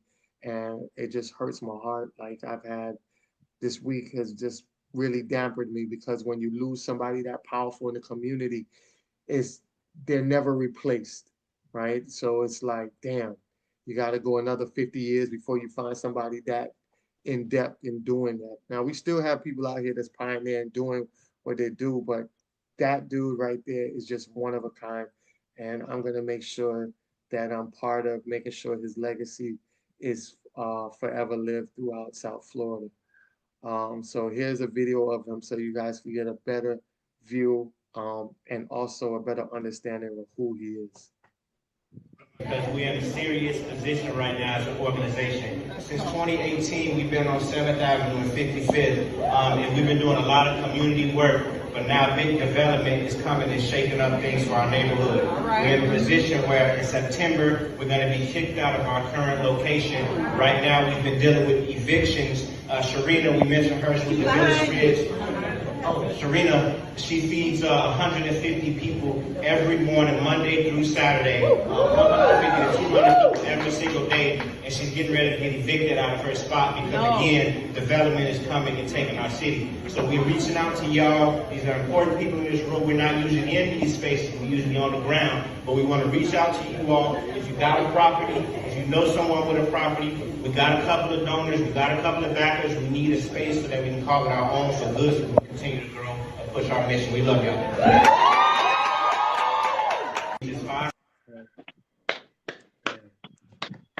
Applause. That was Danny. Whoa. Yeah. Yeah, that's powerful, man.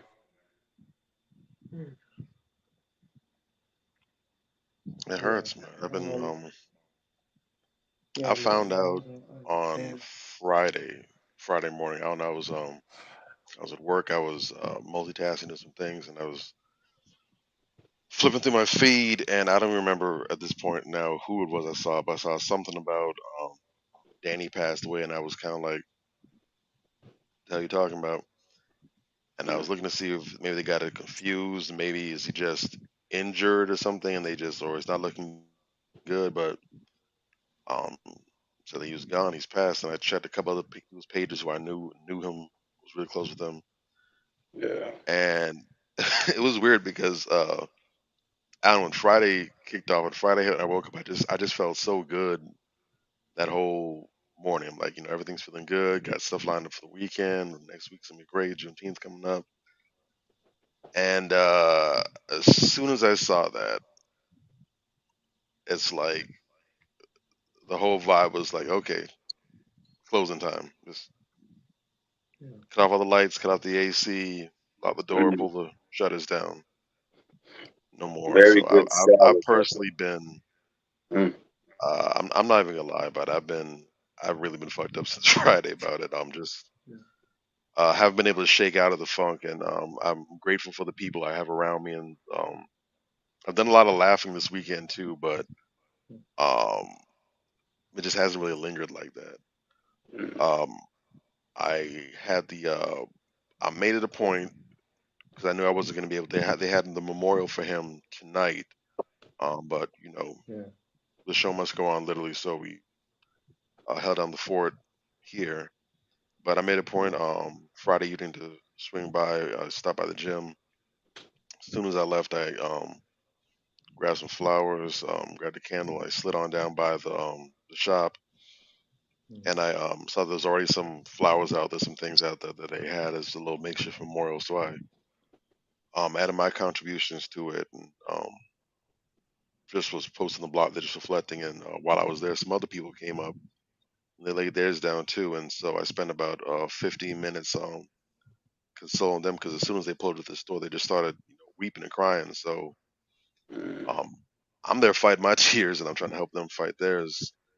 And we were Yeah. just talking about Danny, how he knew him and everything, and just really feeling the moment. Mm. So I didn't know Danny in depth like that. I knew of him. I mean, I don't think it's possible to be black in Miami and not at least heard Danny's name mentioned somewhere. He's Mm. always doing big things. Yeah. But I met him a few years ago. It was after Nipsey passed, and Mm. the Roots Collective store had this memorial event for him, just honoring him, celebrating his life. And so I was feeling really down. I really took Nipsey's death hard, so I came out there just bumping into people I knew, meeting other people. And so I ended up bumping into Danny. I'm like, oh, okay, so you're Danny. We just started chopping it up, and we hit it off right away. Yeah. And I remember I got there like around, I think it might have been like 7:30, 8 o'clock, whatever. Mm. And I didn't leave that building until it must have been about 3, maybe 4 in the morning. We were right in the back of the shop. It was myself, Danny, his lady, a couple other people, and we were just talking, chopping it up, man. We talk about our lives and everything, the things that we've done, things that we're doing. Talking a lot about history, about Black empowerment, and we were just really going into it, and it it felt like we had known each other for a long time, Yeah. and that was when I really knew, this is a really, really good dude. This is a really solid brother, man. He had that same unapologetic fierceness and no cap, no disrespect, not trying to hype or pile nothing on, but I really kind of felt like, I imagine this might have been what it was like to, sit next to like a Fred Hammond or to a Huey Newton or to Mm. a Kwame Ture or somebody like that. Yeah. Because, today those are big major names, the big figures. You write, your kids write reports about them for Black History Month and stuff. There's posters and stuff. But back in Mm. those days, they weren't big. I mean, they were just well known people. They were respecting the community, Mm. but they were basically like a Danny. They just were known for helping out, and they had people who supported them, people that may not have liked them or whatever, but they weren't Mm. celebrities the way they are now. Yeah. And I'm like, I got to imagine this must have been what it's like, talk to one of those brothers, one of those sisters back then. You just Mm. feel inspired, or if you were on the fence about something, they were the ones that really gave you that clarity. Because I felt that when I left there, and I Yeah. remember leaving, feel like, I really have, I feel like I got a brother in this man here. I feel like, we're on the same wavelength, down for the same cause. We're about the same business. We have the same love and passion for our people. Hmm. And even though I didn't get down to Miami as often as I did, I tried to, stop by Roots Collective when I could here and there. But it just hurts knowing that somebody like that isn't around anymore Mm. because he did so much. He was when you talk about the idea of when you see the need, meet the need, that was Danny. And the one thing I do feel happy about and joyful about is that I know that even though it wasn't planned, I know that he definitely got his flowers and he got to feel the love when he passed. Hmm. Because so many times we have people who labor and sweat and they work their ass off for us. And Mm. unfortunately, that can be a very thankful job, even from the very people that you're looking to help sometimes. Yeah. But Danny was very loved, very well respected in the community. Um, People knew about him, and he also was, clicked with people from different walks of life. So it wasn't just, black folk that were riding with Danny. He had a Exactly. presence in the Latino community. Yep. Um, White there's other community. people from different white communities. It again, we were talking earlier about, being unapologetic and not being a Sambo. You're Mm. respected even by people who might Yeah. in some cases be your enemies. When you have Yeah. an enemy or an opponent, an adversary that is on the square, they're thorough, they handle business, they don't kowtow, they're intelligent, they know what they're doing, Hmm. whatever. Even if it's just like a professional rivalry thing, you just can't help but respect and admire somebody like that, even if that's someone that you're opposed to. Exactly. And Danny And was that dude. just to add on that, he had shirts. He had shirts, very unapologetic shirts that said Yeah, "Gringos lie," and he had one that said "Crackers I lie," and he love had one that said "Fuck 12." So I just wanted to when he add put, that in. especially the first two, when he put those shirts on, I was crying, laughing like this man. Yes. You trying to get somebody hemmed up out here, but he ain't care. He And didn't if you care. see He his wore it. pictures, dude, shoot, he wasn't just putting out saying, "Hey, y'all gonna put this on." Man rocked all his stuff, all All of Roots his stuff. Collective, everything, the Gringos Lie, all the stuff. He was rocking all them things. You know, he was really about the business. He wasn't shying away from that. You know, he believed what he believed, and he stood on that. Exactly. Um, and it's just so damn hard to get people like that, man. Yeah, it is. That's why it was a big loss. It's a huge loss. I don't But know, yeah, man. I, Yeah, I'm we could I'm be all here all right night with it. talking about Danny. So No, I can't be here all somebody's night got to because end I'm gonna get it. right back in my feelings about it. Yeah. I'm gonna just pass it on. Anything you want to say, Major, before we get up out of here? Not much. I met the brother briefly.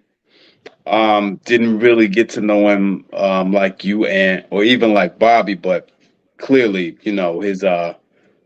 his presence was huge in the community, and it's a truly tragic loss. I didn't even know all of this stuff. I met him back in the days when he was a part of the Dream Defenders. Yes. Um, that's when I came in contact with him, and it was real brief. But I was in support of what they were doing, and Mm. I didn't know about Roots Collective and that he'd gone down to the city and opened a store, and he was doing all this activism. This is all news to me. I just thought Mm. he dropped off the radar after the Dream Defenders. You know what I mean? So I didn't know all of this stuff. So it's great to hear um, what that bloomed into, and that he stayed in the struggle. You know what I mean? And that he was a active participant, and that he was out here moving and shaking and doing great work. That is a beautiful thing, and it's great to hear, and it's great to know, because when I met him, like you said, you got that unapologetic spirit, whatever the case Mm. may be. Even though our interaction was very brief, you know, Mm. you could see this was one of them ones. You know what I'm saying? That's how I felt when I met the guy. So it's good to hear, all this stuff that he kept on with it, and he looked like he took it and ran with it. That's music to my ears, man. That's music to my heart. So R.I.P. to our dear brother, and you know, I, I pray for the healing of his family and those in the community, because I can tell, just by the way you're speaking of him, that this is going to be a huge loss. And like you say, it's very hard to come across those type of people. Exactly. Mm. All right. Well, Before we move any further, yeah. really quickly, I just want to put out that I'd be remiss if one of us didn't bring it up. Um, I don't if there's nobody who's on the front lines of doing work in the community in South Florida that doesn't know who Danny is. And Mm, if you think we've got stories, they've got tons of stories about their impressions of him and just the work they were able to do with him. yeah. Long story short, this was a brother who was serious and passionate about helping and giving back and being of service. That was his life. Mm, yeah. He was So, about that. Very gifted, very talented brother. His family has started a GoFundMe to assist in getting him taken care of. Uh, Thankfully, it's a blessing because that isn't the case for a lot of our leaders. But thankfully, I do know that Danny did not die a broke man. Thank God. mm, Mm, His service didn't call for him to be impoverished. I'm grateful for that. But mm, it's typically the case with things like death, especially if it's unplanned, if it's unforeseen. mm, A lot of times that those funds can get locked up and get hemmed up, and it can be a long time before you can see any of the insurance money or any other stuff. Especially yeah. with that whole Tesla thing, there might even be like a legal battle with that as well. So Mm, it might be some time before the family is able to get the proper finances to go ahead and give that brother the send off that he does truly deserve. The family did start a GoFundMe. I know that his brother is the person who's currently over it at this time. mm, And we can go ahead and toss the link in the description and in the comments as well too. yeah.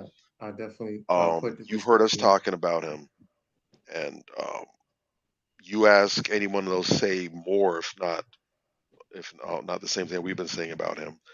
This was a brother who truly spent much of his life giving back Mm, selflessly. mm, Whether there was profit in it or there wasn't profit, it didn't matter to him. He was hungry for opportunities to give back and to leave the community better than when he arrived there. mm, Whatever that's worth to you, because we don't have nearly enough people that are committed to doing that. But whatever that's worth to you, whatever impression that leaves on you that someone who's out there moving this way, being about the business, uh, please don't think of it as a robbery to go ahead and contribute to that. mm, Lord knows He's sunk a whole lot more dollars into giving back to the kids, the less fortunate, the needy, the homeless, the people who are down, people who are hemmed up unjustly in incarceration. Everywhere to make an impact, Danny had fingerprints somewhere there. Whatever a person's life like that is worth to you, whatever it is that you're able to do, please contribute to that GoFundMe. If there's one crowdfunding that you give to, please let it be that one. I can promise and guarantee that it's not going to be waste. Um, mm. it'll be good for the family to feel that as well too. To not feel as though their loved one who gave so much when it was his turn didn't have that same support, if not more, back. Please show love to them. Definitely. Well said. We will have the link. I will put the link up into the description box so you guys can have it. And I appreciate everybody that tuned in and been watching us and had this recap show that we definitely put together for you guys. And like I said, we're gonna be doing it a little bit more often. Um, and with that being said, we just wanna go out, peace, love to Danny, Roots Collective, and everybody in the community and all the people that he helped because he was teaching our children how to fish, not just giving them fish. So I think a lot of people don't realize that part of it. They earned a lot of skills through going to his building.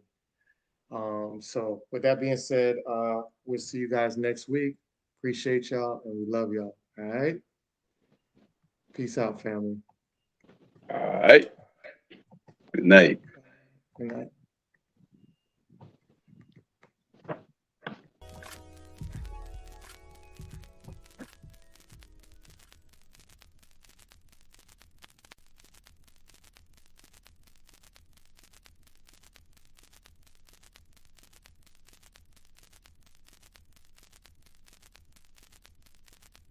On the album, we do things like songs that are a little, what we call sexy. You can see from the title, it's more of a love album.